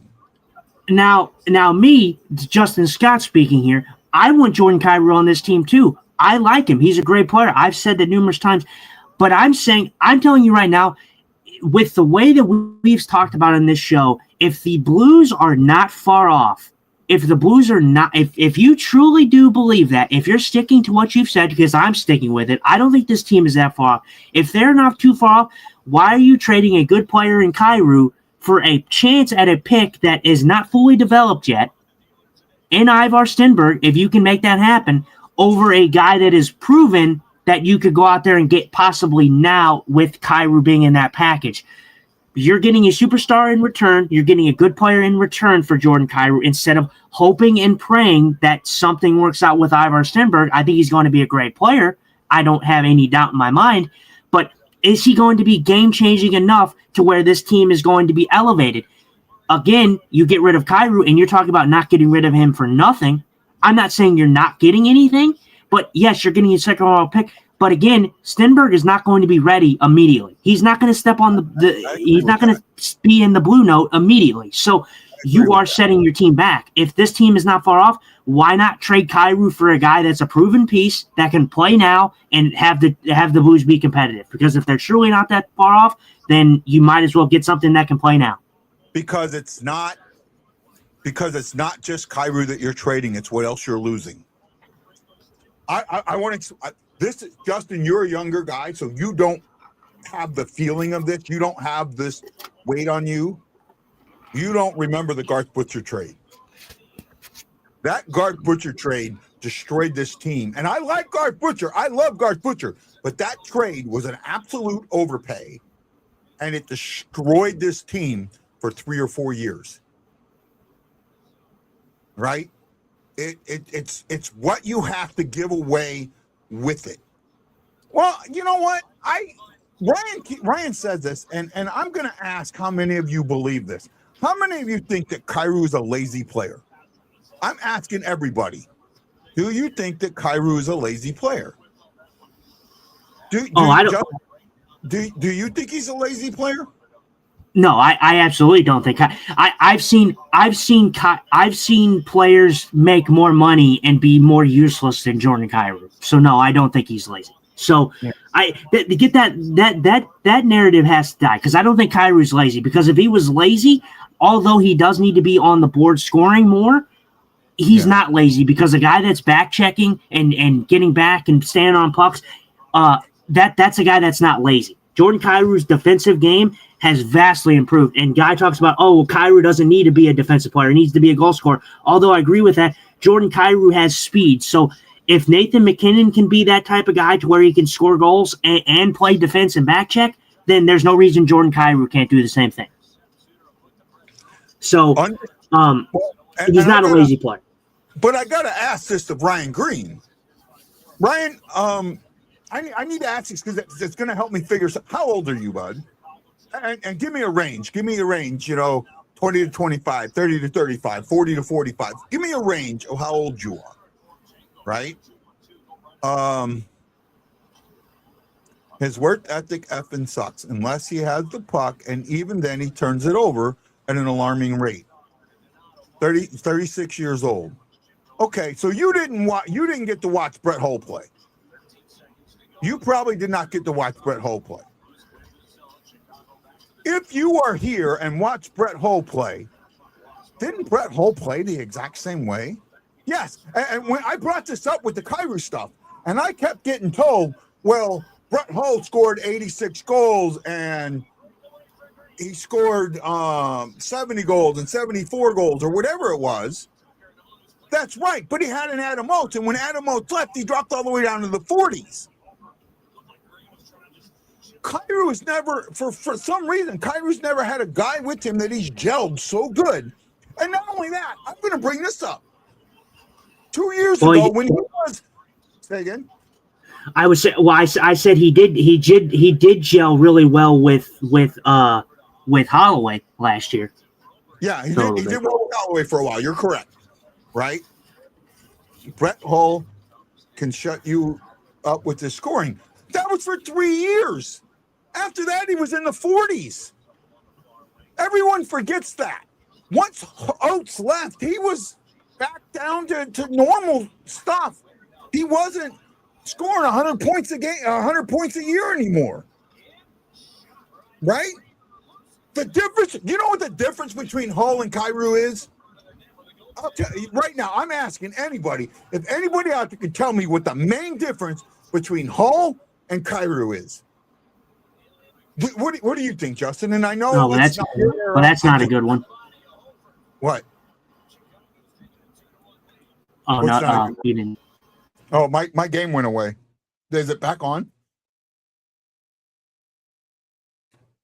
I must have hit something because I don't have control of the game right now. Give me a moment. Try and get it back. Oh, yeah. Ilya Mikheyev makes it 2-1 Blackhawks. Blew off of after a good chance here by Thomas with a great pass to Logan May. This is one that Holford definitely wants to have. This is one he needs to have. Yeah, I didn't get to see it. My it was not a good one. Not a good goal to give up there. That is Blues had all the pressure right there, and then Mikheyev comes down and puts it in the net there. Yeah, that was one Holford definitely wants back. That's a bad goal. Sorry, I didn't get to see it. I apologize. The major difference between Brett Hull and Jordan Kyrou is Brett Hull was a media darling and Kyrou isn't. Plain and simple. If Kyrou was better with the media, you guys wouldn't give a fuck. You would love him to death. Right? You would love him to death. My thing is I love, and I talked about this. No one talked about this. Everybody talked about this guy being the future captain, and there's a possibility that he could be, at a certain point. But Neighbors, I love Jake Neighbors. But if you're looking at a team, if you want this team to get some pieces, you're gonna be willing to give up people, and you're looking at a situation to where you realistically might have to look at, if you want Jordan Kyrou on this team, you might have to look at trading a Jake Neighbors for something. Yeah. If you want something good enough value in return, you're going to have to look about trading Jake Neighbors over Jordan Kyrou. And I don't know. I don't think it'll go over very well. Or Justin Carbonneau or Holloway, who hasn't signed a contract yet. It's my issue with trading Kyrou is what you have to give away with him. Like when the Blues got Garth Butcher because they wanted tough. Brian Suter wanted toughness. I think it was Suter. No, it might have been. I don't know if that was Suter or if that was Heenan. I think that was Suter. Wanted toughness. Traded an entire second scoring line away to where you made your team one way. Now, and that's a serious question that we'll have to talk about. And again, I say, if the Blues want change, you're going to have to give up pieces to get pieces in return. But again, Jake Neighbors is a fan favorite, but you're seriously looking at it. I haven't seen it yet. That's the Pachinko I fucking love. Oh my goodness, that was beautiful. Suter getting an assist, I think, on that one. Yeah. Torpchenko, great goal there. Again, but this is a serious question that the Blues may have to consider, because although I love Jake Neighbors, if you want a team with Jordan Kyrou on it, and you want to get more pieces to bring something in, you're gonna have to look at getting rid of a Jake Neighbors. So you may be looking at an instance where you're gonna have to get rid of Neighbors, or you're gonna have to get rid of Kyrou to bring in some pieces that you want. And that's the point that I was trying to bring up, Justin. When you were talking about the Hughes stuff, that's the point I was trying to bring up.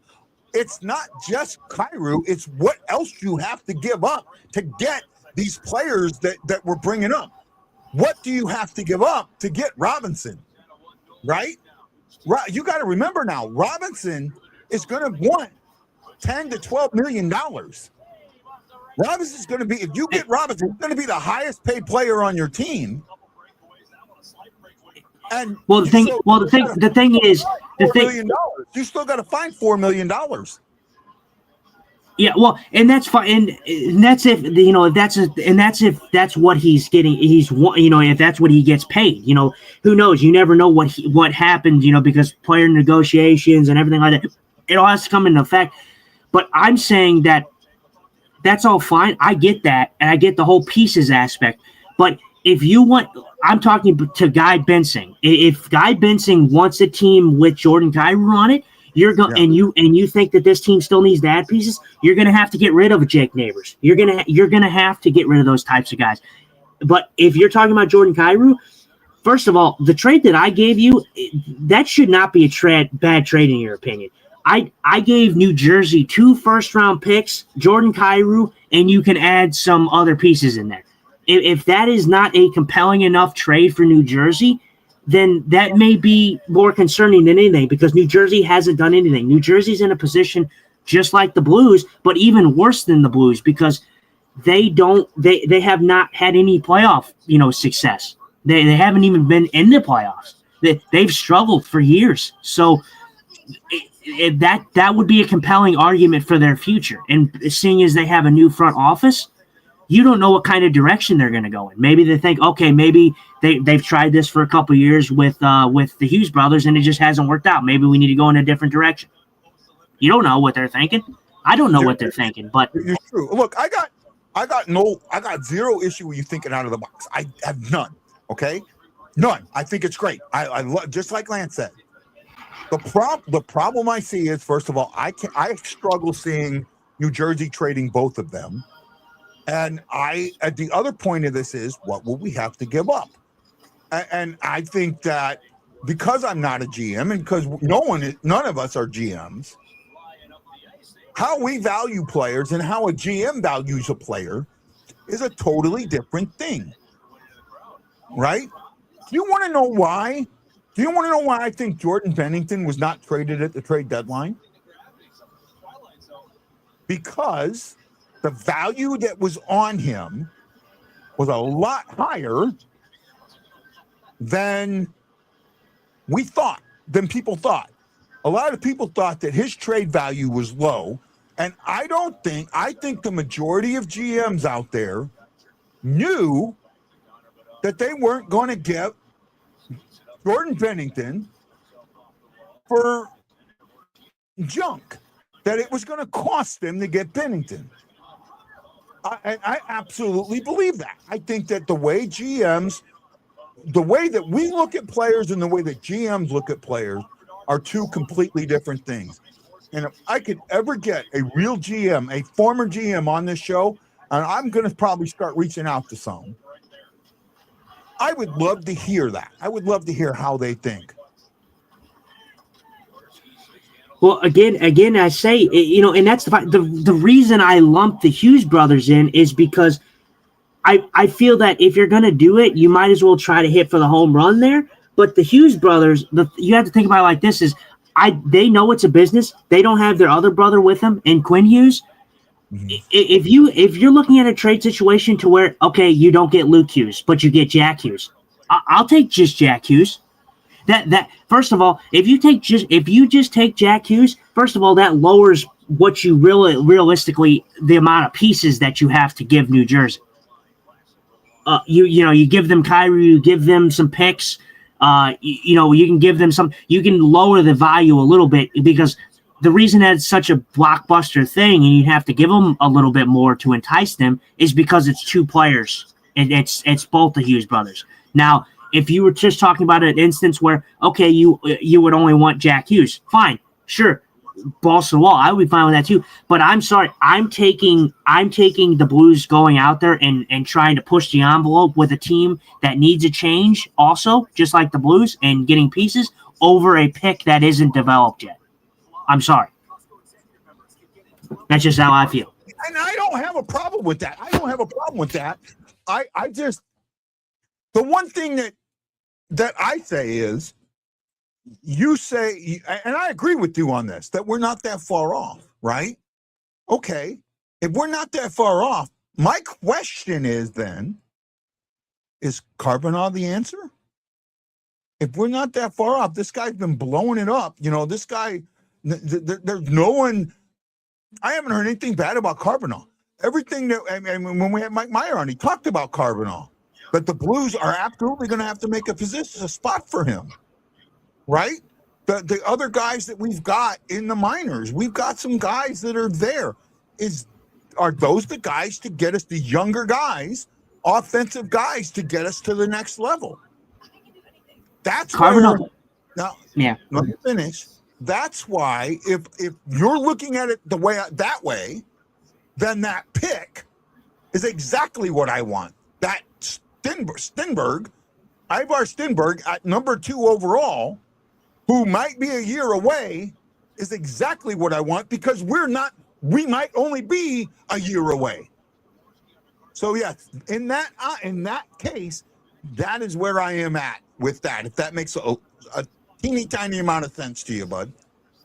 Justin Carbonell is going to be a good player for this team. I already saw it in camp. He's going to, but the thing is what most people don't understand is Justin Carbonell is going to be great, but Justin Carbonell is not going to be a Connor McDavid. Justin Carbonell is not going to be that type of guy. Who knows? He may overexceed expectations. He may not overexceed expectations, but I know he's going to be a good player, but he's not going to be a Macklin Celebrini coming out of the gate. It's going to take some time. So that's why I say that I think he's going to be a good player, but he's not going to be some first liner immediately in the NHL. He's not going to slide into that spot like a Macklin Celebrini or a Nathan McKinnon or Connor McDavid. He's just going to be a good player. And the reason I like Justin Carbonell so much is because, first of all, the effort's there. I can see it immediately. The kid is going to be a Dylan Holloway, like carbon copy, pretty much. He's going to be a blue collar guy. And that's what the Blues build their teams off of, blue-collar guys. They've never really had the superstar, Obviously, back in the day, obviously, around your time period and stuff like that, when you were watching, Brett Hall and everything like that. But the Blues have never been, since I've been alive at least, they've never had a superstar, a superstar. Connor McDavid, those type of guys. And they've had great players. They've had Tarasenko, Proger's a good player, but like you said, I'm talking about the upper echelon of guys. There's not many people in the league, and that's okay, but there's not many people that I can throw in that upper echelon of talent. I want to bring this up, and Ryan Green, you're going to get really pissed at me, bud. But before I say what I'm going to say, I want you to know I love you. I consider you a friend, and don't get upset with me. He says we need a roster full of Holloways. If we had a roster full of Holloways, we would be at the bottom of the league with Chicago. You cannot have a roster full of Holloways. That has never, ever worked. Oh, couldn't get it over to Bush. Holloway, see, the thing is Holloway, like I said, the Blues have just made their teams off of blue-collar guys. And that's okay. Like I said, they have a bunch of good players. Obviously, like I go back to Ryan O'Reilly. Ryan O'Reilly, I love Ryan O'Reilly. I think he's a fantastic player, but he's not a superstar. He's a great two-way player, but he's a hard-working guy. That's what made Ryan O'Reilly what he is. He's a hard-working dude. He's not a guy that is going to cut through 5 guys like Connor McDavid. Yeah. But the thing is yes, you do need a team full of hard-headed, blue-collar guys, and I think that's what. First of all, the reason I say that is because that's Blues hockey. We all that's what it is. Like the Blues embody just blue-collar to me. They don't embody, superstar, one-man show kind of teams. They're a team that when they have 4 lines going, they're a dangerous team to play. I mean, is that am I that far off there? So, no, you're not. And I just want to address this. He says, I'm talking about work ethic. Well, this is Ryan. Again, I preface this, and he says, yes, I'm saying we need a roster full of hardworking, predictable guys. Actually, that is a roster that's going to get beat every single game. You can't have predictable guys. You got to have guys with vision. You got to have guys with creativity. You got to have guys that are able to find the hole, that when they find that hole, you think they're not playing a good enough defense. Right? You have to have a mix of all of that. And Ryan Green, when you say work ethic, man, I'm sorry. How have the Blues not been on the power play in this game? This is pretty crazy to me. You're right. We're having a great discussion while the game's going on, so I don't want to go. I don't want to get, go to completely. But what I'm trying to get at is, and I just kind of lost my place. Ryan, you're in California. I'm here, and I have friends that go to practices. Oh, fine. Oh my God. I was about to say, dude, Jesus Christ. Oh, there we go. Now, Finally. That's a trip. Yeah. That's a valid trip, but man, the Blackhawks should have been shorthanded a long time ago.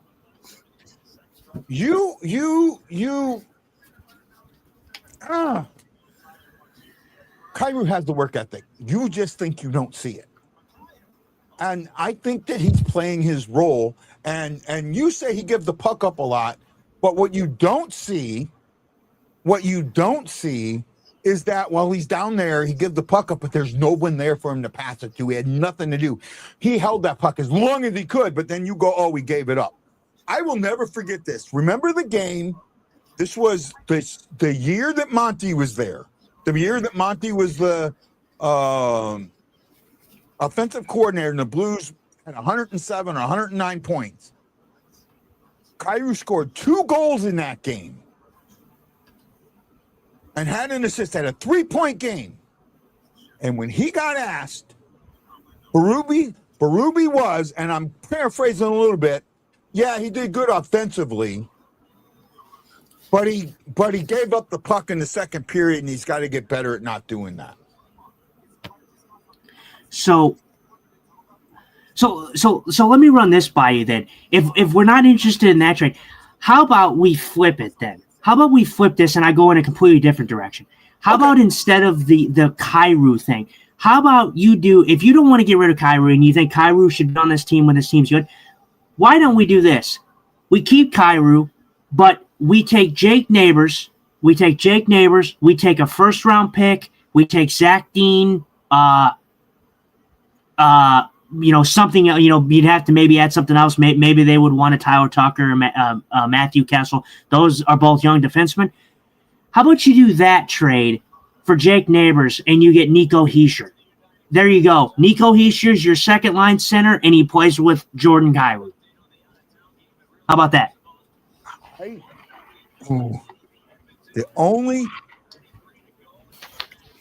I'd have a really hard time giving up Jake Neighbors, but if that availability was there, I might. I mean, I wouldn't like it, but I'd understand it. Does that make sense? Does that make sense? Yeah, no, and I get it. I would not want to get rid of Jake Neighbors either. But I'm trying to think of options because the Blues need a clear second line center right now. Dvorsky is going to be a great player, but he's not at a second line center position right now. So the way I think about it is, why not go out there and instead of going after the Hughes brothers, maybe they want to, they still want to build around the Hughes brothers. There you go. You give them Kyrou, it gives them a little bit, it gives them another asset. You're getting Nico Hischier. Nico Hischier is the captain of New Jersey, so I don't know how it would do, but he is a good player. He would be a good second line fit for this team, and he lines up with Robert Thomas in his age. Nico Hischier's how old is Nico Hischier? 20 something. He lines up with Robert Thomas. So 27. He's 27, and he's got 1 year left. He's got 1 year left, and then you've got to sign him to a huge contract. So he's got he's got his free agency coming up. His bridge is done. He's on a bridge, the end of a bridge, right? And that is okay. I would be okay because I think Hischier's a great player, but he's not going to ask for. I don't think he's going to ask for a Kaprizov contract. He's going to ask for, I think, a reasonable contract. There you go. That's your 1-2 punch. You get Jordan Kyrou, a new line mate, and he's a good line mate. It's not like you're getting in, some average Joe Smo. You're getting Nico Hischier, who is a fantastic player. He plays with Jordan Kyrou. Hischier, Kyrou, and Holloway. There it is. There he is, Jordan Kyrou. I'm just talking about him. I was thinking. There he goes. Maybe we should talk about Kyrou more.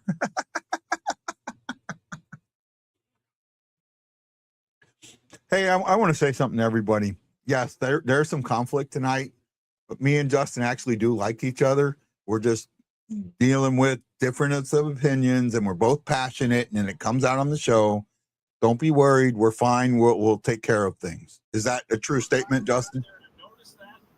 Yeah, no, we're fine. I'm not heated or nothing. I'm not in a heated discussion or anything. I'm just telling you how I view it, because I'm telling you at the end of the day that the Blues, if you want the Blues to make a change, you're gonna have, and you want them to bring in a decent piece, you're gonna have to give up something for that. It's not like you can trade. Okay, I'll trade Matthew Kessel for Jack Hughes. You have to be realistic. Obviously, I know that. Well, I know that. I'm talking to the general fans. Yeah. Not to you. I know you know that. Yeah. But I think that's a solid trade though. Nico Hischier for Jake Neighbors, a first, whether you want it to be your first or the late draft pick, preferably. I would give up Detroit's first for that. Right? I mean, that I would be okay with that too, because then you keep I would be okay with the late pick, with the Colorado pick, even though it's a late pick, and then you get your pick, which is going to be a lower pick. But even if it was that you had to give up the pick for, say that you had to get, like, New Jersey wanted your pick, I would also be okay with it, because it would still leave you with Detroit's pick in the sweet spot for them, and you would get the late pick. So there's 3 picks to work with. If I'm giving up my pick, I'm only giving up one more piece. I'm not giving 2 pieces. Well, yeah, it would be Jake Neighbors. It would be Jake Neighbors, your first, and either Zach Dean, Tyler Tucker, Matthew Kessel, something like that. It would be something along them lines. You know who I think they would ask? One of the Yurkos. That's who I think they would ask. Would you be willing to give one of those up? No, Adam Yurchek. No, Adam Yurchek. I'm not parting ways with. Adam Yurchek's going to be a good defenseman for this team. We have 2 guys whose names are very close, right? Yeah, Adam Yurchek and another one's the two Swedish guys whose names are very, very close. And that, I think, is who you're gonna get. Well, and again, it all comes down to what New Jersey would ask for. So it would be interesting. But the thing is I think that would be good, because then again, you're not getting the Hughes brothers. You're getting Nico Hischier, which I think the Devils would be okay to part ways with, because they do need a change over there. You're still running with the Hughes brothers. You're still building around them. If you add Kyrou, I don't think it's going to be as heavy as an ask from New Jersey as you think it would be. And that's possible. Okay, that's possible. I'm just. Yeah, no, I know.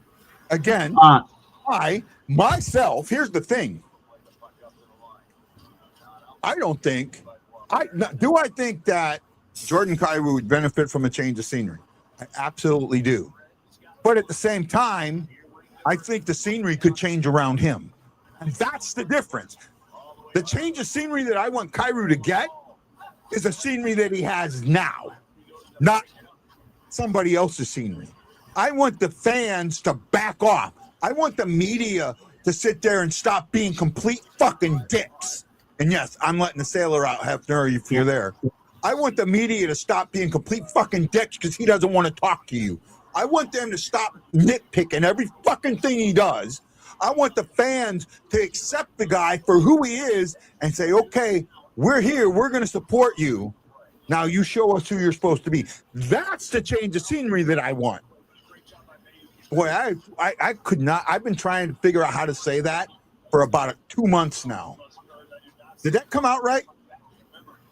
Yeah, I think, like I said, the media. But see, the thing is with media, it's always been that way. It'll never change. But the way I view it is, and I think, look at this, picture this now, because I'm gonna go back, because I do agree with you. The media and the fans, they have a certain perception of Jordan Kyrou, and it's gotten way too far, because I think he's a great player. But again, so I'm going to tack it on and stick with what I said with my switch up on the trade thing. Your top 6 would be this would be your top 6. It would be Dylan Holloway, centered by Robert Thomas, Jimmy Snuggerud. That would be your first line. You would have Nico Hischier centering Justin Carbonneau and Jordan Kyrou. That would be your top 6. I would probably put Bushnevich there. Well, you could do that too, but that's the thing. Start the season to give Carbonneau. I don't need Carbonneau making mistakes on the second line. I need him making mistakes on the third or fourth line. When he's learned those rookie mistakes, or when he's gotten over those rookie mistakes, then I can move you on. Well, and that's fine. I'm just saying for a long term, for an idealistic picture of what you would possibly be looking at from a futuristic standpoint. Obviously, yes, you could put Pavel there. You'd put Pavel, Hischier, and Kyrou together. Again, when Carbonneau is ready, you can slot him into that second role. You can move Bush down. Bush can play a veteran role to the younger guys. You can keep Berggren on this team as a depth piece. Oscar Sundqvist will not be here. Torchenko, Walker, depth pieces. Suter should be here, depth piece. Yeah. You are that is. I kid you not. If you are not happy with that type of transformation of what I just gave you, I don't know what to tell you, because I'm thinking outside the box, and I think that that's perfect. And I love Jake Neighbors. I fucking love Jake Neighbors. Hey, you are. I'm with you. I that sounds great. And I love Jake Neighbors too. I have a hard time getting rid of Jake Neighbors. I'll admit I was wrong with Bolduc. I did not hate the Bolduc trade. I hated the return. I thought we should have gotten more, but Mayu was absolutely turned out to be fantastic. Right? Oh, I am okay with what you said. What you said was absolutely logical from a Blues fan's perspective. What you got in return was not enough at the time. You're seeing the fruits of your labor kind of pay off right now. I told you that in future it would. The Bolduc trade would kind of come to fruition in the future. We wouldn't know how good it would be until the future. Your idea on the Bolduc trade is absolutely 100% logical as a Blues fan. The problem I had with it was the Blues fans that said, oh, well, why'd you get rid of Bolduc? Bolduc he was going to be fantastic. He was this, he was that. No one had the logical opinion that you had on the Bolduc trade. Yeah. I appreciate that. I really appreciate that. And I still think, even with Bolduc, even with how Mayu is playing out and how bad Bolduc's been, I still think we should have gotten more in that trade. I still think we should have gotten a pick. I think we should have gotten a pick or a prospect. Right? Yeah. I really do. I agree. I agree. We should have got more. Looking at the trade, we should have got more. But like I said, it's going to show in time. Hopefully, Mayu continues to that growth. And I think Bolduc's a good player. But again, I think a lot of it got clouded by the amount of goals he scored, and I loved it. A lot of the goals were on the power play, and the reason he had those goals was because he plays with one of the best playmakers in the league in Robert Thomas. So that kind of clouds your judgment a little bit. So you did need more in the trade, but your take on the Bolduc trade was exactly what a logical fan would say. But what I saw was not a lot of logical fans. They were just, oh, well, Bolduc scored this many goals and Mayu has only played this amount of games. No one really gave it time. And those are the same people that are like, oh, my God, look at Mayu now. And then they want to go to the Canadians' fan pages on social media and shit talk Canadian fans like, oh, Bolduc's fantastic. Like, dude, you weren't even on the boat when they traded for him. So don't go in the comment section and talk shit on Canadian fans. No. I'm not fighting you on that. I'm with you on that, and you know that, right? My thing was always that you should have gotten more. I'm looking for something, by the way.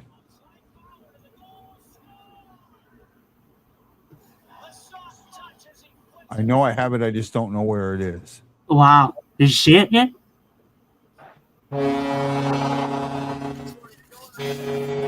There he is. Ryan Green's boy, Cam Fowler. or I don't know who made the comment about Fowler's contract, but there it is. He spit in your face right there. He said, "I'm going to score for you," so he scored. But yeah, no, this was a good play. Man, Tyler Tucker's had himself a game in this one. Maybe we should just play him against the Chicago. Okay. Shot by Fowler there. Little scoopsy right into the top corner. Yeah. Oh, wow. That was sexy. But again, I say, people, believe me, if I put that trade proposal out online, you know how bad I'd get flamed for that, for saying, oh, we should get rid of, or not, I'm willing to part ways, but reluctantly would give up Jake Neighbors. You know how much shit I would get for that if I posted that? And by the way, the Kings won. We are eliminated from the playoffs. Didn't they play the Edmonton Oilers? Who'd they play? The Oilers. They won 1-0. Oh my God! Yeah. Oh God, Jesus Christ, the Oilers, man. Holy moly! I'm telling you, it was an inevitability just because of the fact that the teams ahead of you didn't get any help from any of the other teams that needed to beat certain teams. Yeah. By the way, at the next commercial break, which will be coming up shortly, or we're at the intermission because there won't be a commercial break, I'm going to play my thought process on trades. And I know you've all heard this, but it's so relevant right now. And a big thank you to Tad Dieterman, John Hepner, Mom, Teresa Singer, Jason Nichols, Cindy Lou, Gene Fick, and Ray Dominguez for putting some love in the air tonight. I love all of you. Thank you so, so much for putting that love on Facebook. If you did it on YouTube, I appreciate you also. Just can't see your names.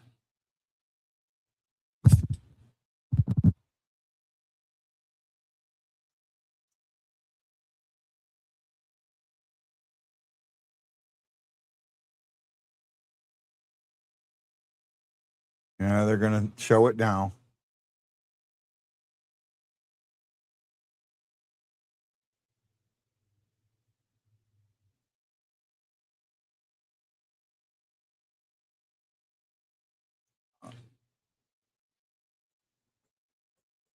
We are eliminated.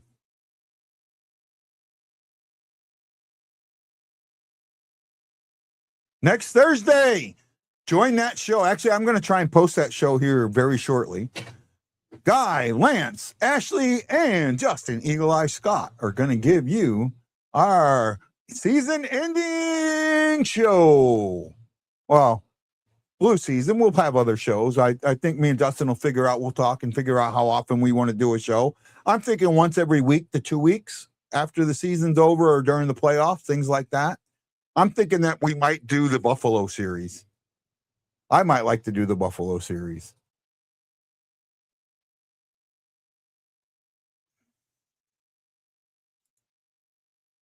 Yeah, I mean, we'll have. Yeah, I mean, like I said, the content it won't stop. You know, we'll get some videos out, and I'm sure we'll do a series prediction for the playoffs. Yeah. What we're thinking is going to happen for the playoffs, and certain things like that. So I mean, the content won't stop. It just Blues have it. You know, the Blues are statistically eliminated now. It's okay. I'm not angry. I'm not upset. It was going to be a hard thing. They fought hard, and that's what we wanted. It's crazy to say with the season that they've had, but I'm damn proud of them. I'm damn proud of what they've done and accomplished this year after such a bad start. Yeah, I mean, you were looking at a team that was about to be one of the worst. They were about to have the worst record of any recent Blues team in history, and they completely turned it around. So I'm damn proud of what they accomplished. And it was up against the wall. The losses that hit them. When I go back to it, I think about the losses. I think about the one that killed them, and I think the one that actually killed them was not the loss against Winnipeg. It was the loss against the San Jose Sharks. Yeah. And it was that loss that happened with with a couple. I don't even know how long it was. What was it, like a few seconds, couple seconds? Yeah. Hofer let up that weak one. That Yeah. was that. I didn't say that it was over, and it wasn't over, but that was if there was a loss that I'm going to pick and say, okay, that one was the dagger, it was probably the San Jose one. How many games did we lose in the last 30 seconds this year? 4 or 5, right there. That's your season right there, right? That's your season. Now, this is my thought process on how trades go down. Are you guys ready? Are you ready for this, Justin? Just give me a thumbs up. Right?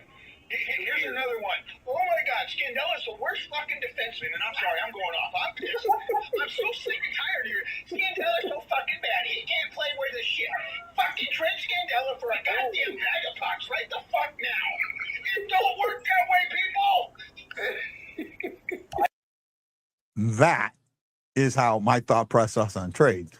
Too many times we come up with trades, and we come up with trades that are one way, right? And one-way trades don't work. They have to be both ways. And it's hard. It is very, very hard to get a both-way trade. And this is my thing with the Hughes brothers trade is, and it's not that I don't wish it would happen, Justin. And that I don't think that you're doing a wonderful job of thinking outside the box. It's just if I put myself in the Devils GM shoes, it's a lot harder for me to see that and go, okay, I can do this. Does that make sense?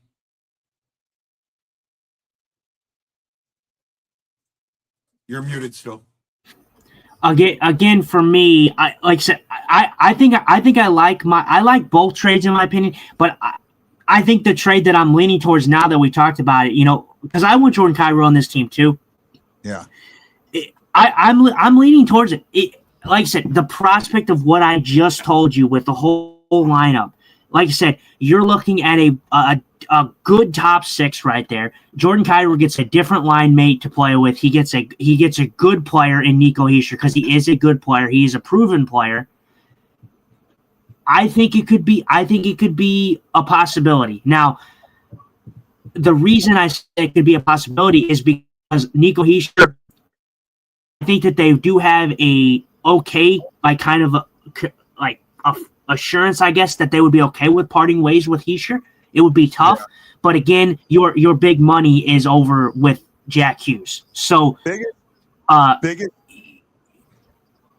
what's thing, the biggest thing that you got to look at with any player coming to the Blues is that player has to absolutely understand you are not getting a no movement clause. Okay, you have to absolutely understand that the St. Louis Blues are not giving you a no movement clause. It's not happening. You're not coming here with a no movement clause, and you're not getting one when you sign your contract. That's something that's got to be looked at because a lot of these players, and I talked about this before, especially with the no trade. These guys, 26, 27 years old, you're starting a family. You want that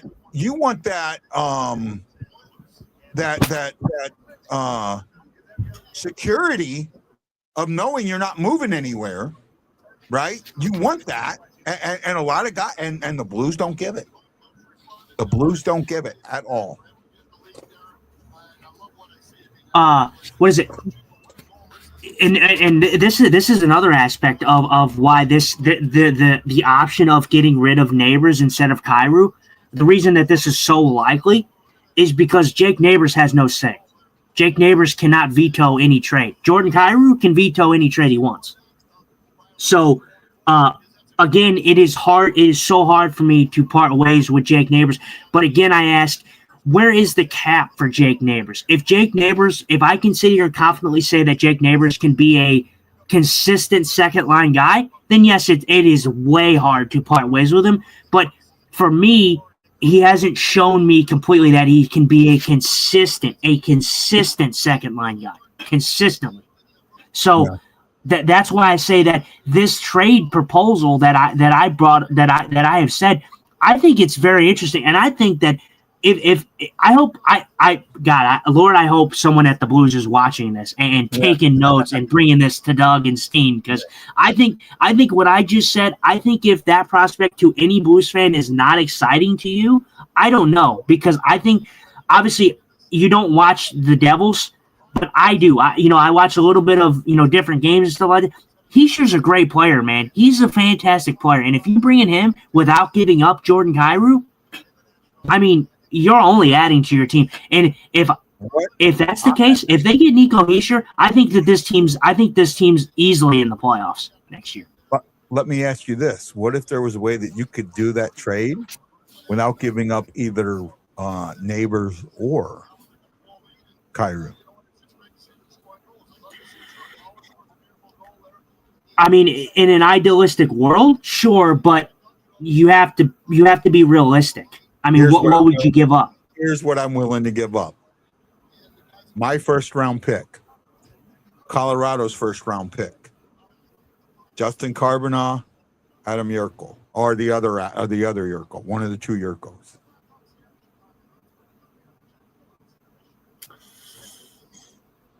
I'll be honest. I like my trade better. I'll be honest. I'm not saying it's not. I'm just saying if you're so dead set. I mean, for people that are dead set on Jake Neighbors, that Jake Neighbors embodies the Blues. That's the way you keep Neighbors here. You have to be willing to give up Carbonneau. That's fine. But I'm not.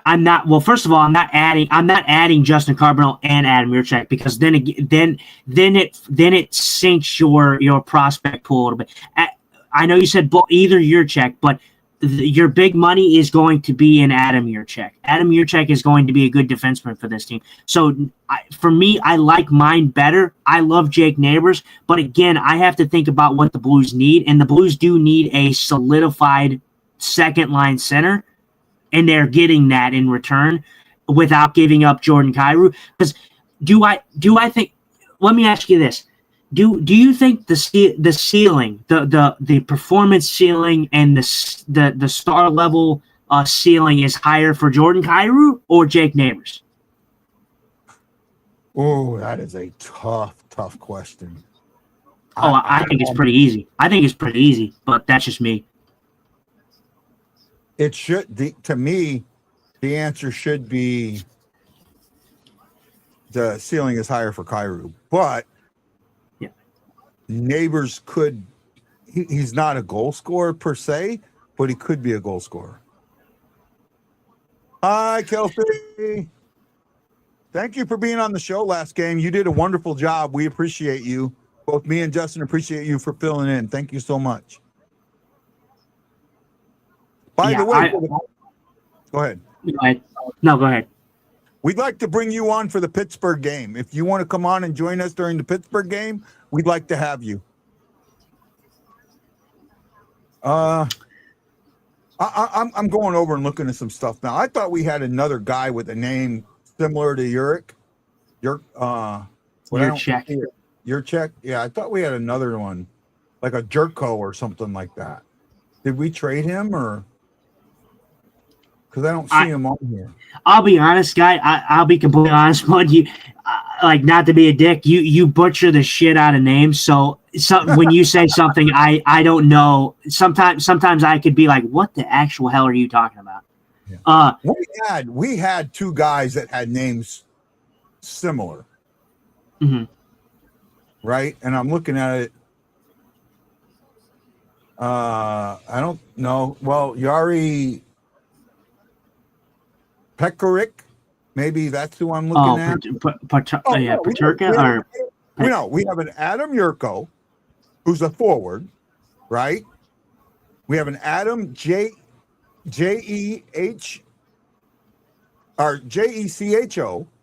right? And then we have an Adam Yurchek. Yeah, Yurchek. Jiric, all with the little tips above them. Yeah. CEK. So I thought so. We had two guys that have names that are very, very similar. Yeah, the other one, Adam Yurchek, the defenseman, I am not willing to part ways with. He is going to be a great defenseman for you. The other guy, I don't know too much about. I would be okay with that. Okay. Adam Yurchek, the defenseman, no, I'm not parting ways with. But again, the reason I said I just like the prospect of mine better is because I go back to what I asked you before. I think Jordan Kyrou's ceiling is higher than Jake Neighbors. I think Jordan Kyrou has shown that he can be he had 70 points. What was it last year? 70 plus points. So I know he can get up to that level. If you give him a player like Nico Hischier, what is he going to be capable of? That, first of all, that's going to open up his prospect of being a little bit more offensive, just like you want. Jake Neighbors, although he is a unicorn and he can do a lot of things, and I do think he can score, I think he can pass, I think the ceiling is higher for Kyrou because we've seen his defensive game develop very nicely. We just need that offense to come back a little bit. Jake Neighbors is a guy that is physical. He gets under people's skin. He's a pest. But I'm sorry, I would rather give up the pest and because there's a bunch of pests in the league. I can go out and get any pest I want. There's a lot of pests in this league. So I can go out and get any enforcing guy who's willing to fight anytime. A guy who can score and who has the capability of putting up 40, 45 goals in Jordan Kyrou, which I fully believe he can do that at some point in his career. I do. Even though he's had the down year offensively, I think he's capable of that. I would rather take Jordan Kyrou over a guy that is a pest because I can replace a pest anytime. Fair. That's fair. That's really, really fair. I knew we had two guys that had the same sounding names. I knew we did. Yeah. Right. I'm not completely off. Kelsey said she couldn't hear us, so I sent her a message, asked her if she'll join us on the Pittsburgh game. We'll see.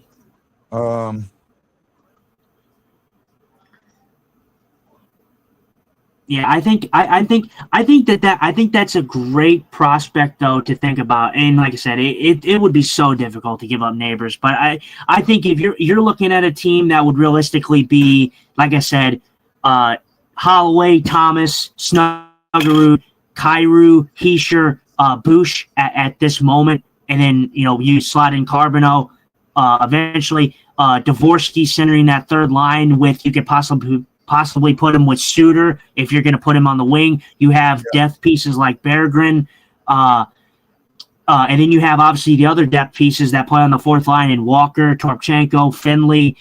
You have a deep team at that point.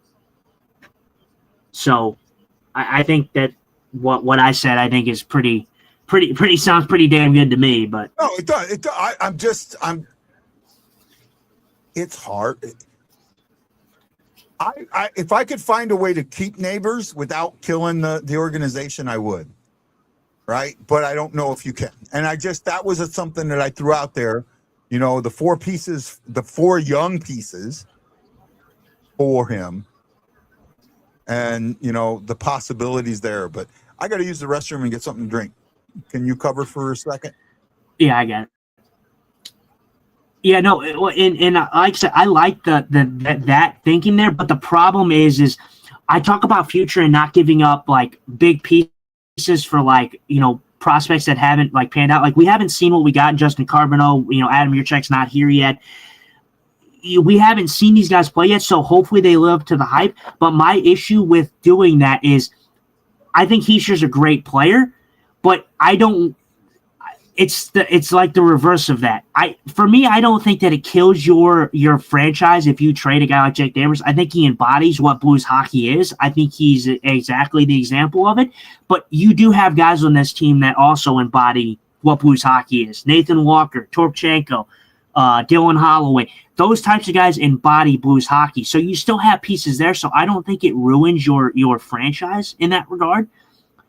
But I do think it kind of hurts you in the long run if you put all your eggs in one basket with Nico Hischier, although I know he's a good player. I think that these two guys and Justin Carbonneau and Adam Yurchek, along with the first-round picks that he's talking about giving up, that's a lot to give up for Nico Hischier. Now, if you're talking about those assets for Jack Hughes, maybe.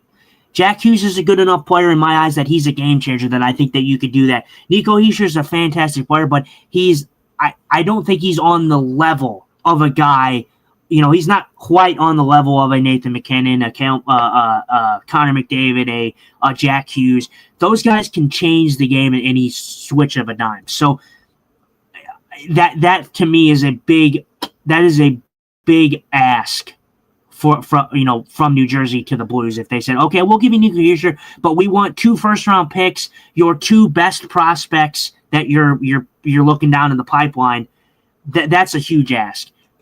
I think my trade is just a smidge better just because of what you're giving up for the future. I think Jake Neighbors he embodies Blues hockey, but you have guys on this team that also embody Blues hockey. So you're not losing.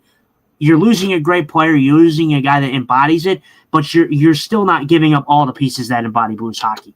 Holloway embodies Blues hockey. Blue collar. Nathan Walker, Torpchenko in that aspect. Broberg. Even Broberg here being new, Holloway being new to this team, still relatively new. Those guys embody the Blues hockey because they play at such a bust their ass kind of mentality that I think trading away Jake Neighbors doesn't hurt you as much as you think it would. And I'm not saying you're wrong. I'm just. It's really hard to give up Neighbors. It really is, because since he's been here, he has. You know what? He's done the one thing that Kyrou hasn't done. This is where he has done the thing that Kyrou hasn't done. And he's a media darling. And, the fact that the Blues are doing a broadcast just for him, because of him, shows you that. They've never done that for any of these other players that are out there right now. Right?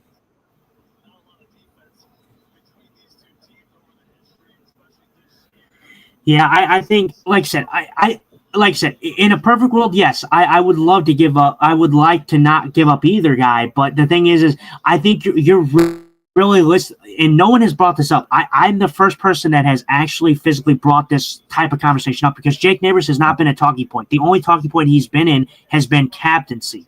My thing is, you're going to have to really start to ask yourself, as Blues fans, as Doug and Steen, you're going to have to start asking yourself, do I want Jordan Kyrou on this team, and we think that there's still more for Jordan Kyrou, or do you want to part ways with Jordan Kyrou and keep a guy like Jake Neighbors? But you're going to have a conversation very, very soon about who you're willing to part ways with. If the Blues want change, if the Blues want change and they want to bring in a valuable piece. Yeah, we need to do a video on this, either you or me, one of us. Marianne Holmes lost her mother earlier this year, and on the last game of the season, they are asking people to send up a blue or yellow balloon into the sky to celebrate her life. That's something that I'd like to do a video about and ask people to do it. Maybe we can get some people to do it and then do videos of the blues going up, or the balloons going up, so we can do it. I think I will do that. I would be willing to do that.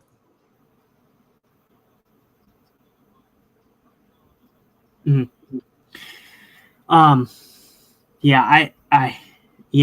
definitely think it would be for a good cause. Yeah, we should definitely make a video of if we can get some people that do it and send them in, and we can kind of clip them together, maybe.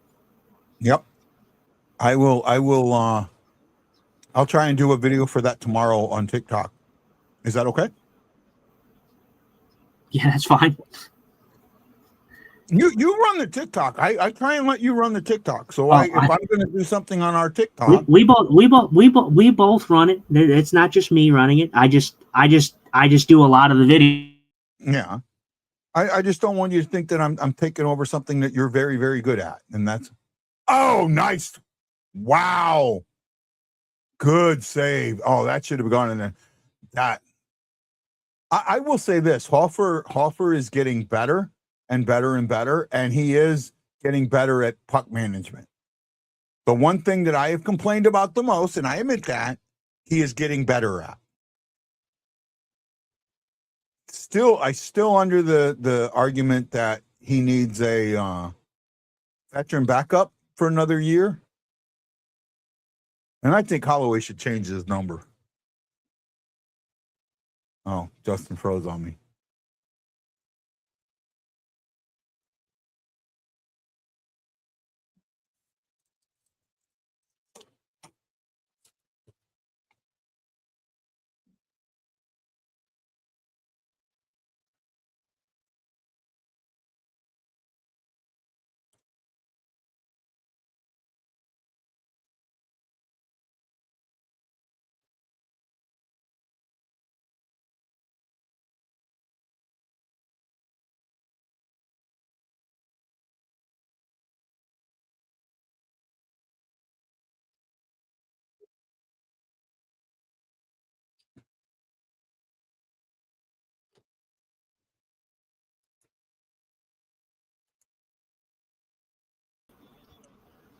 Oh, do we have Justin back? Oh, we got Justin back.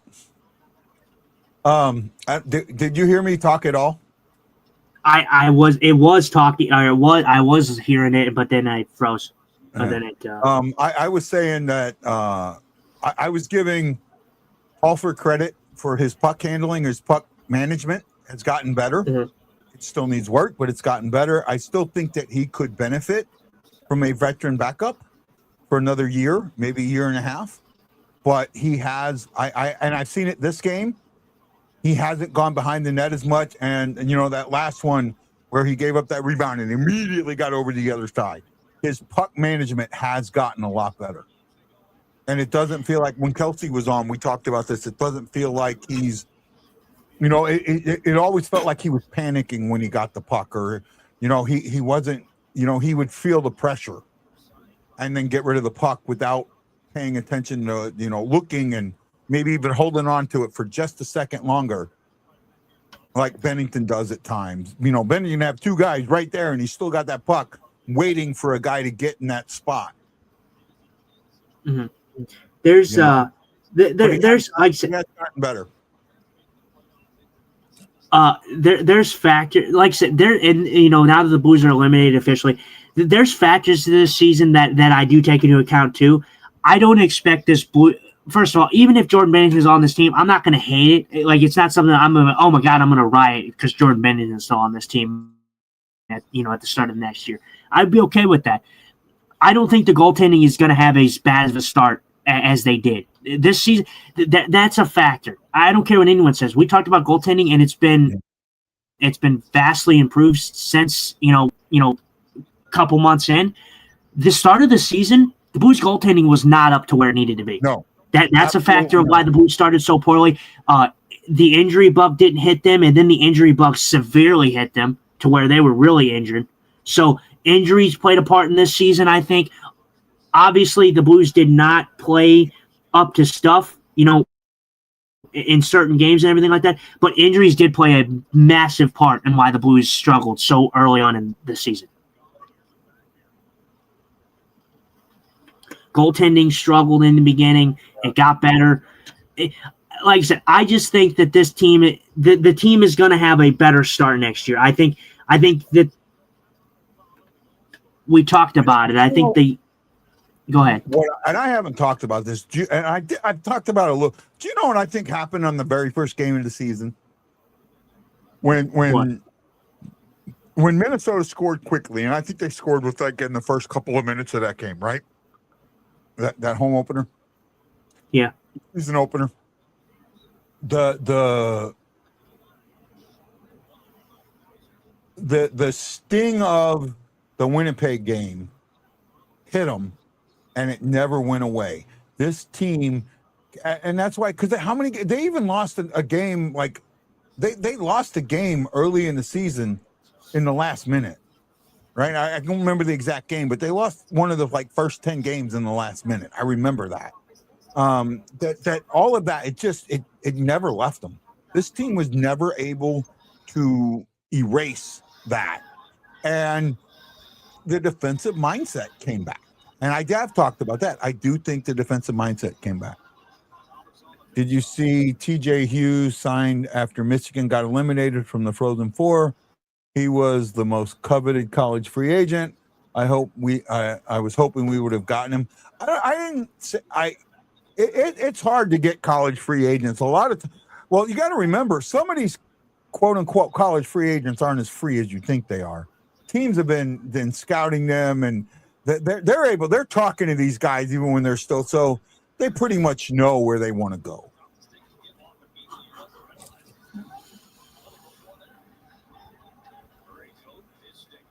Is T.J. Hughes one of the Hughes brothers? I don't think so. Is he? No. No, the Hughes brothers are just the three of them. Just the three, yeah. But yeah, no, I think like I said, I think this team will have a better start next year. And and it's kind of crazy. We've been talking about it. I know we've been talking about are the Blues going to have a better start and everything like that. We've been saying it for years. I just think that it will be different this time because I think Oh, how do you not I call think the that? new guard. Burger in there. I think the new guard is officially I think it's transitioning from the old guard to the new guard. I think you're finally starting to see, like Herb said in the first game after we traded Shin, that it's Robert Thomas's team. It's Robert Thomas's team now. I think that's going to set a different type of culture. It's going to set a different type of precedent coming into the season. So I think the Blues, I expect them to have a hotter start next year. At least Absolutely. a better start than what they had this year. We're trying to go to the home opener, aren't we? I hope so. I haven't missed in the last couple of years. I haven't missed a home opener. I try to go to every home opener. Try. Right. But we'll see. Like I said, I think they'll have a better start. Like I said, we talked about it. We truly believe that this team is not that far off. I think that we had a good discussion on what we see. We could what we think could be a possibility. We could possibly do a show on, after maybe the off season, in the off season about maybe what we think the Blues could possibly trade for something else. And I love when fans come up with certain things. I just don't like when fans go out there and blindly say, okay, we need to trade Jordan Kyrou. Okay, where do you want to trade Jordan Kyrou? What do you want for Jordan Kyrou? Don't just say we need to trade Jordan Kyrou. That does nothing for me. Yep. Give us a trade that's realistic. Right? Yeah, tell me what you want. Yeah. I'm with you. You know what I want to do? I want to do 2 grading shows. I want to do a show where we grade the forwards, and that's every forward that played on the team this year. And I want to do a show where we grade the defensemen and the goalies. Absolutely. Yeah, let's do that. Right? That's a great idea. 2 separate shows, right? And I want to be able to set it up to where we show a picture of the player and then put our grade below it, I'd like to do that. And then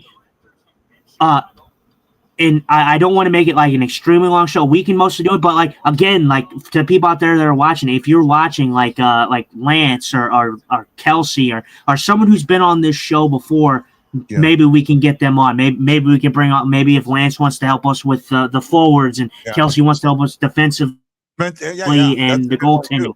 Right? Or something. And then what I'd also like to do is this summer, throughout the summer, start bringing fans on. I'm going to try and reach out in different groups, and let's try and get some fans to come on and talk to us about what they think about the team. Talk about their fanhood. Let's start being a little more fan oriented during the off season. Yep. I think it'll be, like I said, that's a good one. The ratings is good. All right. And I'm going to open this up to any fan. Oh, there we go. There you go. Dvorsky pots it. 5-2 Blues. If Dvorsky can figure out how to do that regularly, I'm okay with letting Neighbors go. Well, but the thing is Dvorsky and Neighbors, they play different positions. So the thing is, when you draft a guy in the first round, when you draft a forward in the first round, you're drafting a guy to score goals. Okay, a first round forward should be scoring goals. Devo's a first round forward. I absolutely agree. They slotted. Look, they slotted Dvorsky in. They want him at a second line center. He's not quite there yet. So that's why you're fixing your kind of thing there, because the guy that you're bringing in that can score goals is Nico Hischier. If you brought him in for Jake Neighbors, so you're getting rid of Jake Neighbors for a guy that can score. Absolutely. So, and Dvorsky would be that third line center, and then hopefully Dvorsky can continue to develop, because the way I think that you give these guys a little bit of like an advanced development and successful development is you're going to need them to go through some hardships. Yeah. So no issue. I agree. Yeah. That is one thing that this team did not do very well with. They did not handle adversity well, and that's why the beginning of the season got so bad. They didn't handle it well. Right? They got behind and hung their heads. They never felt like you never looked at the game and said, okay, these guys can come back. because they didn't believe they could come back. So yeah, they need that adversity. Mm-hmm. Yeah, well, and this team, and we've seen it. When the Blues are good, they usually do the. And again, I'm not going to say completely because I think the Blues do a way better job with adversity more than some other teams. Like the Blues usually thrive on adversity. The Blues love being the underdog. They love when people don't really give them credit because most of the times, a lot of fans, a lot of media, they don't really give the Blues a lot of their flowers on a lot of things, and the Blues love that because the Blues always say, "Okay, screw you, then I'll go and prove you wrong." That's usually where the Blues thrive. It hasn't felt like that in a couple seasons. I think they're going to get back to it eventually here, but I just think that when I think about the team in a futuristic or a future way, I think that you're going to need to give up a decent valued piece to bring in something else that may change this team around for the better and continue to see that forward progression. Because I think if you do stick with what you have right now, I think that you may be looking at you're going to look at a decent team, but I think you may be looking at a team that swims in a sea of stagnant, for years. I think you need to have some sort of a change, if that makes sense. I'm sorry, I got like 3 different things going on me.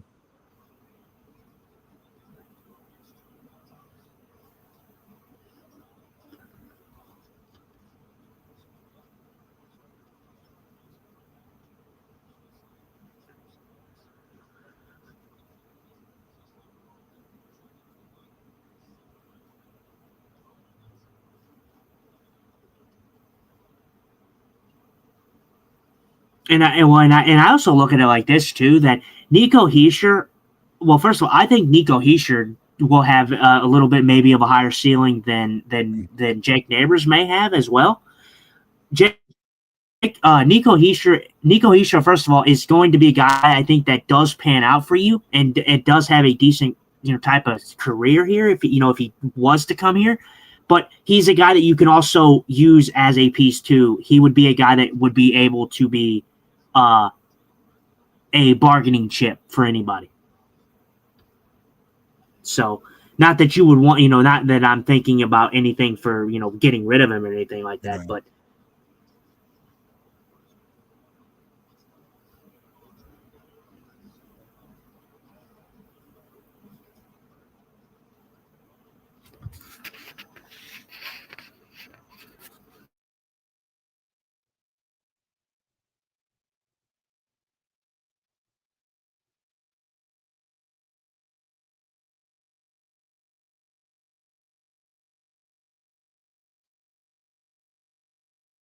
They're not stop and play.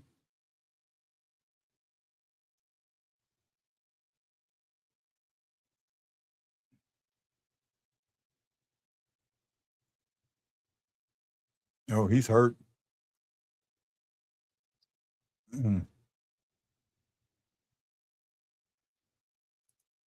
Hi, Stephanie.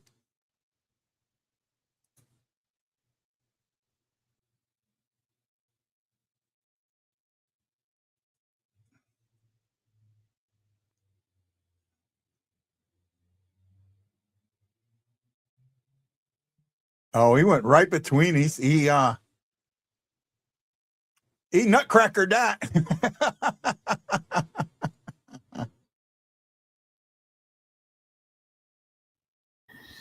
yeah, so I think when we do that and we talk about when me and you do a show about what we would trade and what we would get, what we would want in return, we should kind of throw out a rough estimate of what you would want your team to look like. So full roster, the 12 forwards, the 6 defensemen, and obviously the 2 goalies. After you kind of talk about what you would want to, possibly see moved, possibly come back. Yeah. Yeah, no. We there's some good ideas for some shows. The Boston Wishbone. Yeah, that hurt.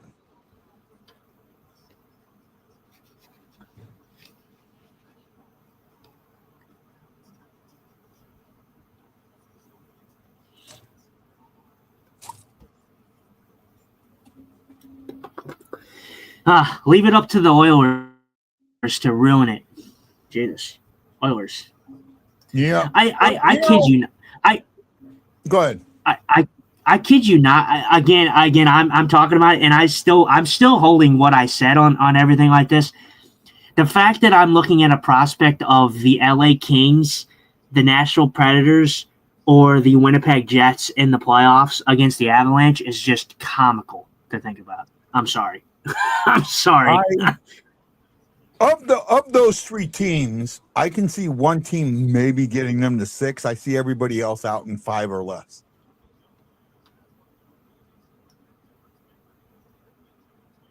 I think the Kings could take them 6. Right? And the reason I say I think the Kings could take them 6 is the Kings have a lot of playoff experience, especially against the Oilers. Right? So that could be a good experience for them. You know what I mean? Yeah, I think I don't know. I think the Kings are frauds, man. They're completely frauds. This is a team. They won in regulation today, I guess, right? Did they win in regulation or did they? I think they won in regulation. No, it was in regulation. Okay, so they won in regulation. Their wins. They have that would be 20 wins in regulation. They have just 20 wins in regulation. In the playoffs, you don't get 3-on-3 overtime. So and you don't get a shootout. So the Kings can't win in regulation. So the Colorado Avalanche have no issue winning regulation. So maybe I'm the crazy one, but LA stands no chance. I give them a game, maybe a game. That's it. Maybe. Well, we have Kelsey for the Penguins. All right. I love to hear it. I love it. Say again. I said I love it. I love to hear it. Kelsey was a lot of fun, and I love her questions. You know, as a new fan, she's really she asks a lot of great questions. You know, things that we don't think about because to us they're things like when we talk about certain things and where we it's like me with being in the Navy when I talk about I throw naval terms or things like that and I think people just know it and they don't, right? And sometimes we think people just know what we're talking about and they don't, and we need to explain things. So I like it when they ask that. Mm-hmm. My daughters used to do that with me all the time. They would it was so funny. I would say something to them and then they would ask their mom in Japanese what I was talking about, what I said in English, what it meant. And then their mom would turn around and ask me in English what this thing mean instead of them asking me. I told my youngest one time, that's your MO, and she didn't know what that meant. Sorry. No, you're good. So yeah, we got about 7 minutes to go in this period. About Blues up 5-2. Been a pretty good game here for the Blues. Not backing off. Blackhawks and Lord, I hope. Sheet, but they kept him out of the net. Yeah, Lord, I hope that Wendy, you are at this game, pal, and you're getting to watch the Blues bend over the Blackhawks. I know, that's what I'm saying. I said, Lord, I hope that Wendy's at this game, and I hope he loves seeing the Blues bend over the Blackhawks. I wonder who the Blues media or the Blackhawks media is going to give the star to. Uh-oh, there you go. Come back. Oh. Hofer had no chance on that one. That was a good pass. I know who they're going to give the star to. Yeah, you're a little ahead of me.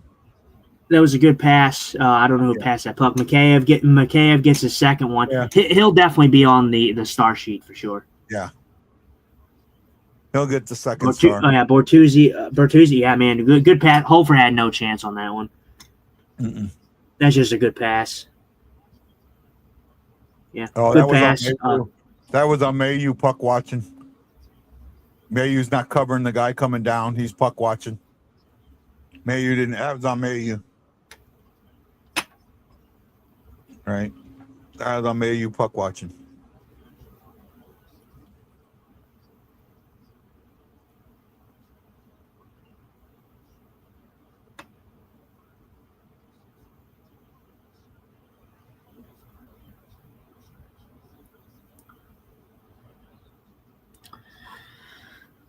Yep. So 5-3 now. Shots 29-28 in favor of Chicago.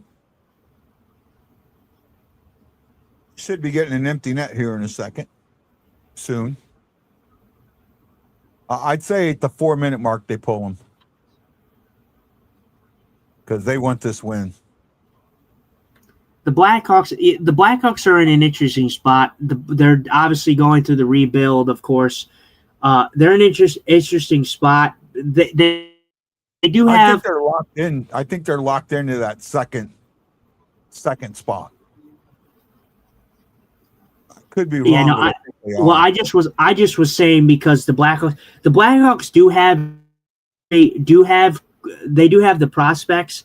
They do have a bunch of blue collar guys. I do like Tyler Bertuzzi. He's a good player. Mikheyev's, he's been good for them.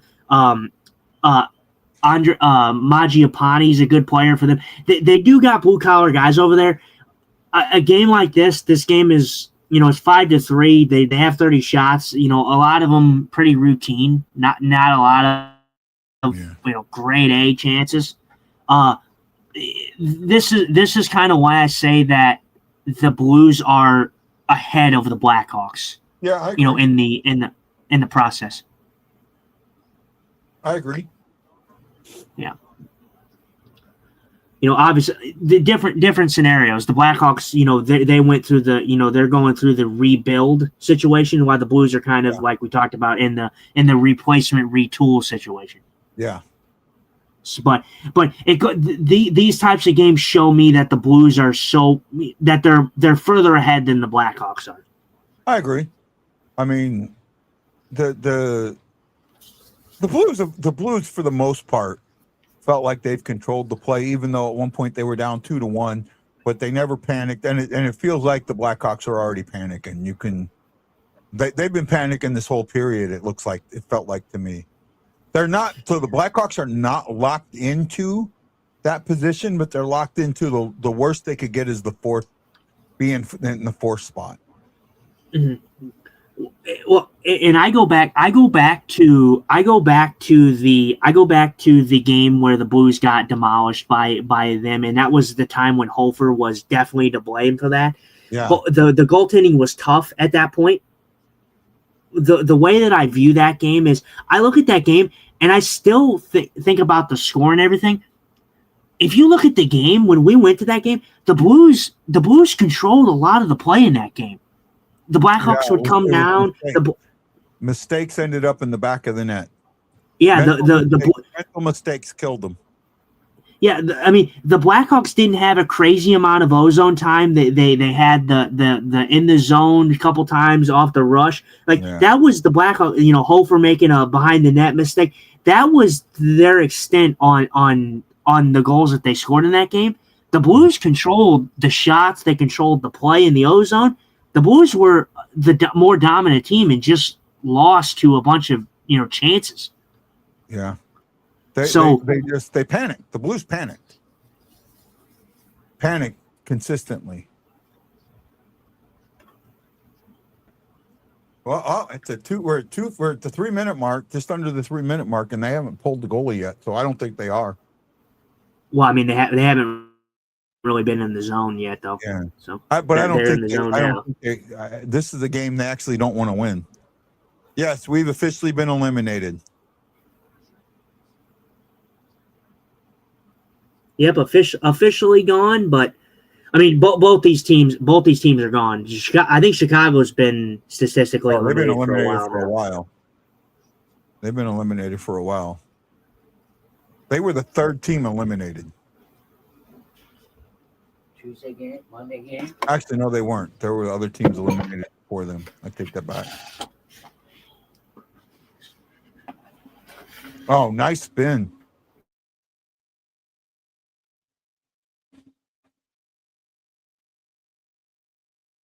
Berggren's earned a spot on this team for next. Oh, they did pull the goalie. The net's empty now.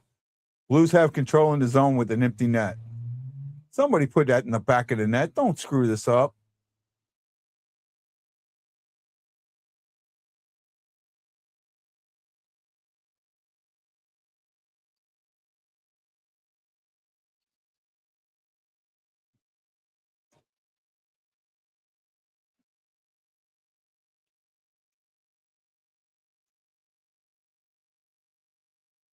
Yeah.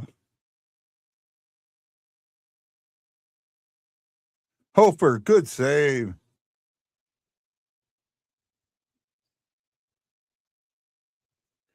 $1:16 to go.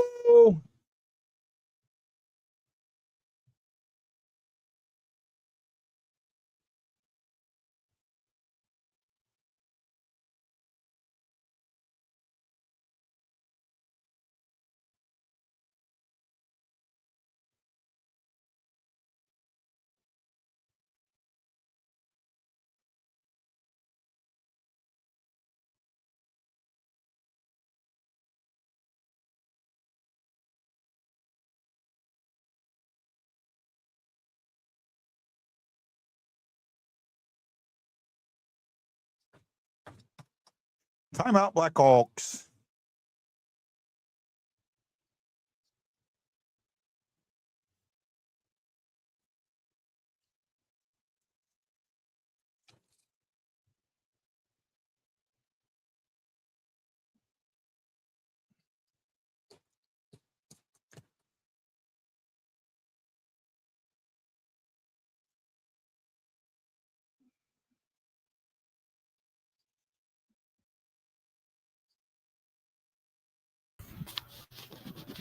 Yeah, this rivalry needs to.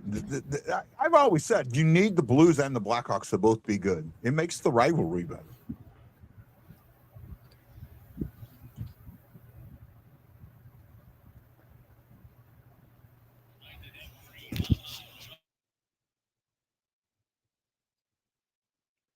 So with 3 games left, how do you start the goalies? I kind of know. I kind of think I know what I would do.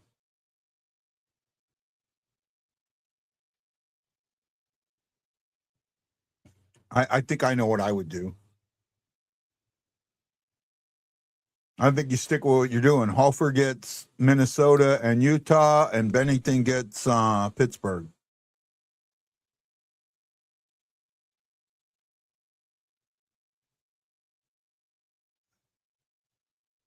$34 seconds.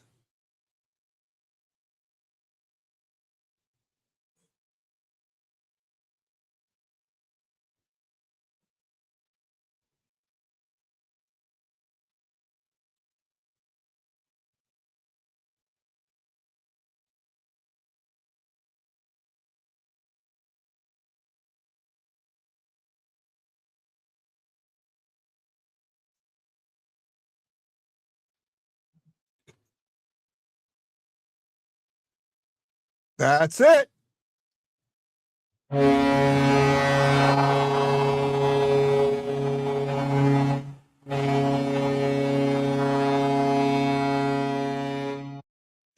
Well, good win. Unfortunately, it eliminates us from we are eliminated from the playoffs as the Oilers are blanked by the Kings 1-0.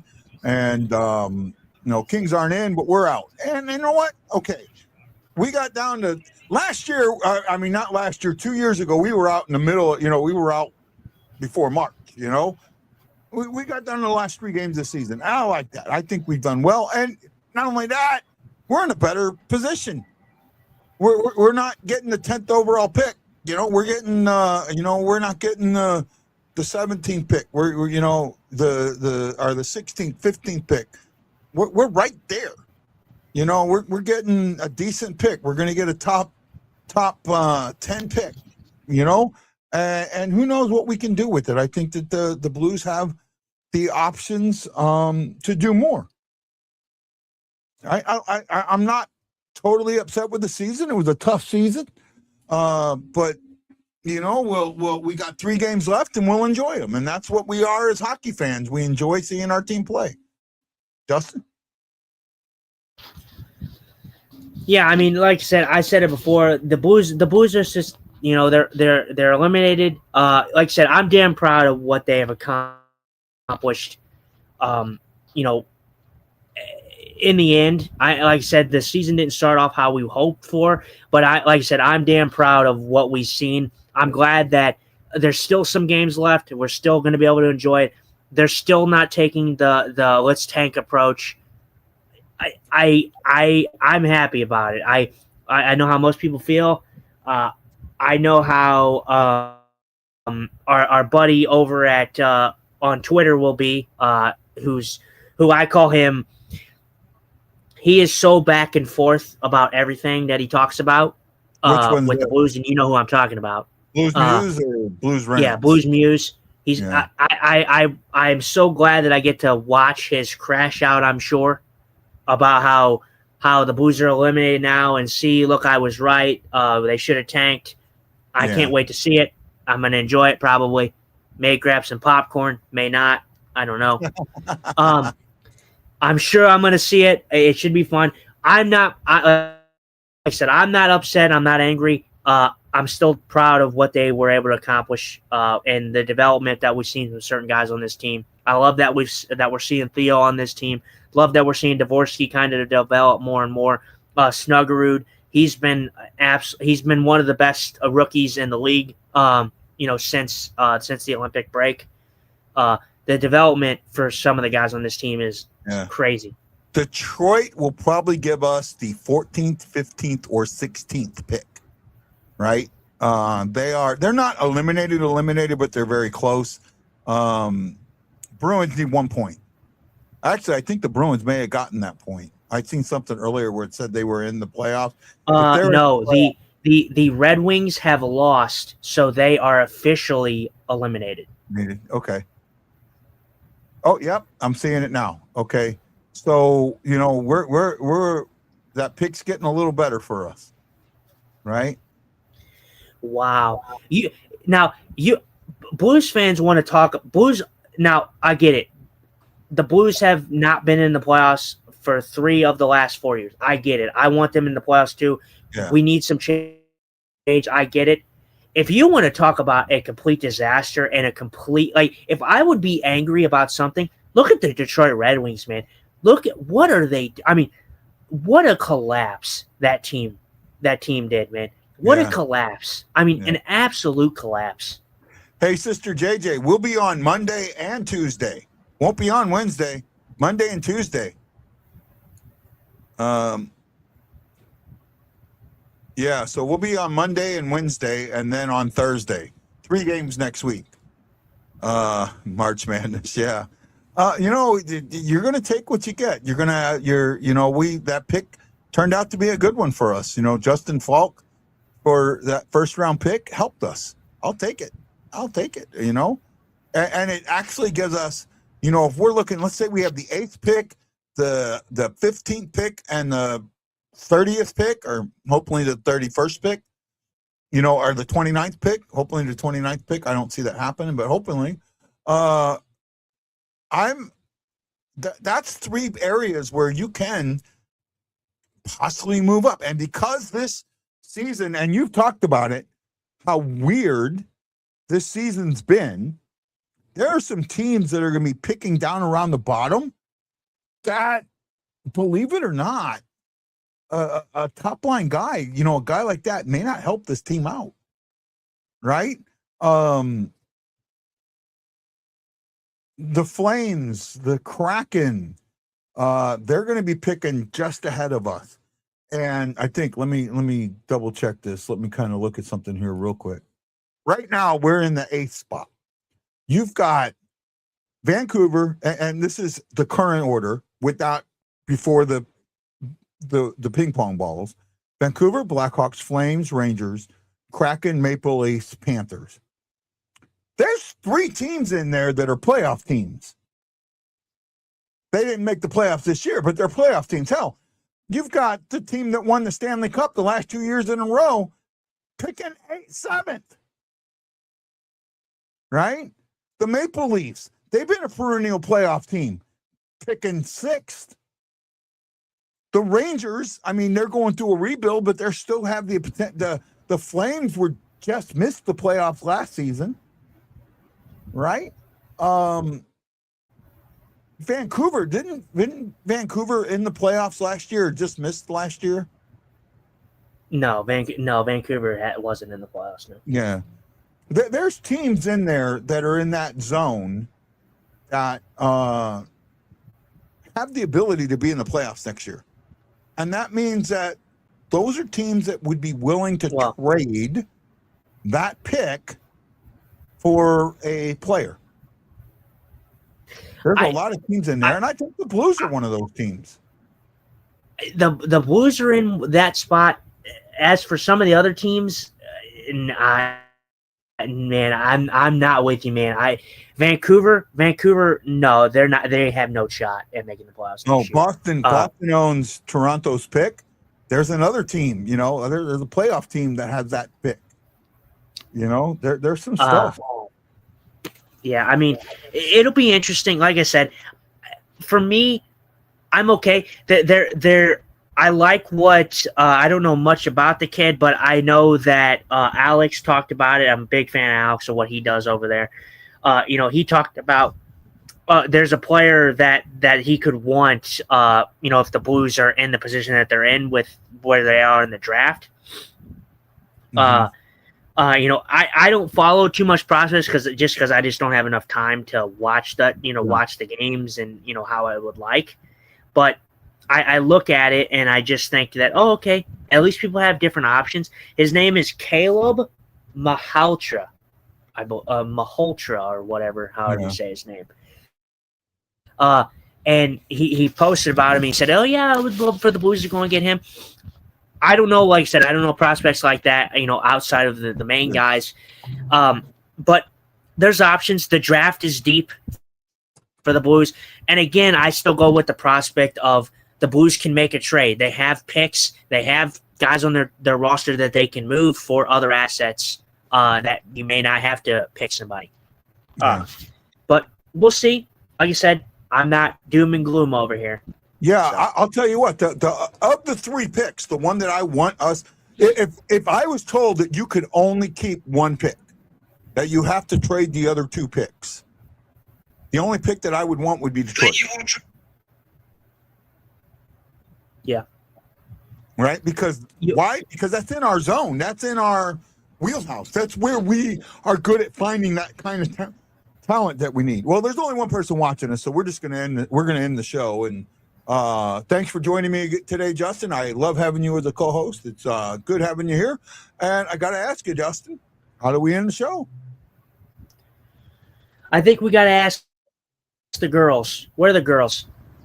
What are you wearing? Canadian tuxedo. And I'm a hockey player. Let's go Blues. Let's go Blues. Let's go Blues. Well, I got to know, eliminated Blues fans, are you ready for the question? To the one person watching the BlueNote Fan Report, are you ready for the question? Justin, are you ready for the question? I'm ready for the question. Who's late for dinner? Where are the boys? Where are they at? Hawaii Blues fan, we're bleeding blue with you. Let's go Blues! Let's go Blues! Let's go Blues! This is Guy, the Hawaii Blues fan, for my co-host, Justin Eagle Eye Scott, saying aloha, mahalo. Thank you for watching and following along. Just because we've only got 3 games left in the season doesn't mean the BlueNote Fan Report doesn't have a lot of shows lined up for you. Just remember, we're here, we'll always be here, and I am bleeding blue with you. And as always, let's go Blues. This is Guy and Justin saying aloha mahalo, and we'll see you next time on the BlueNote Fan Report.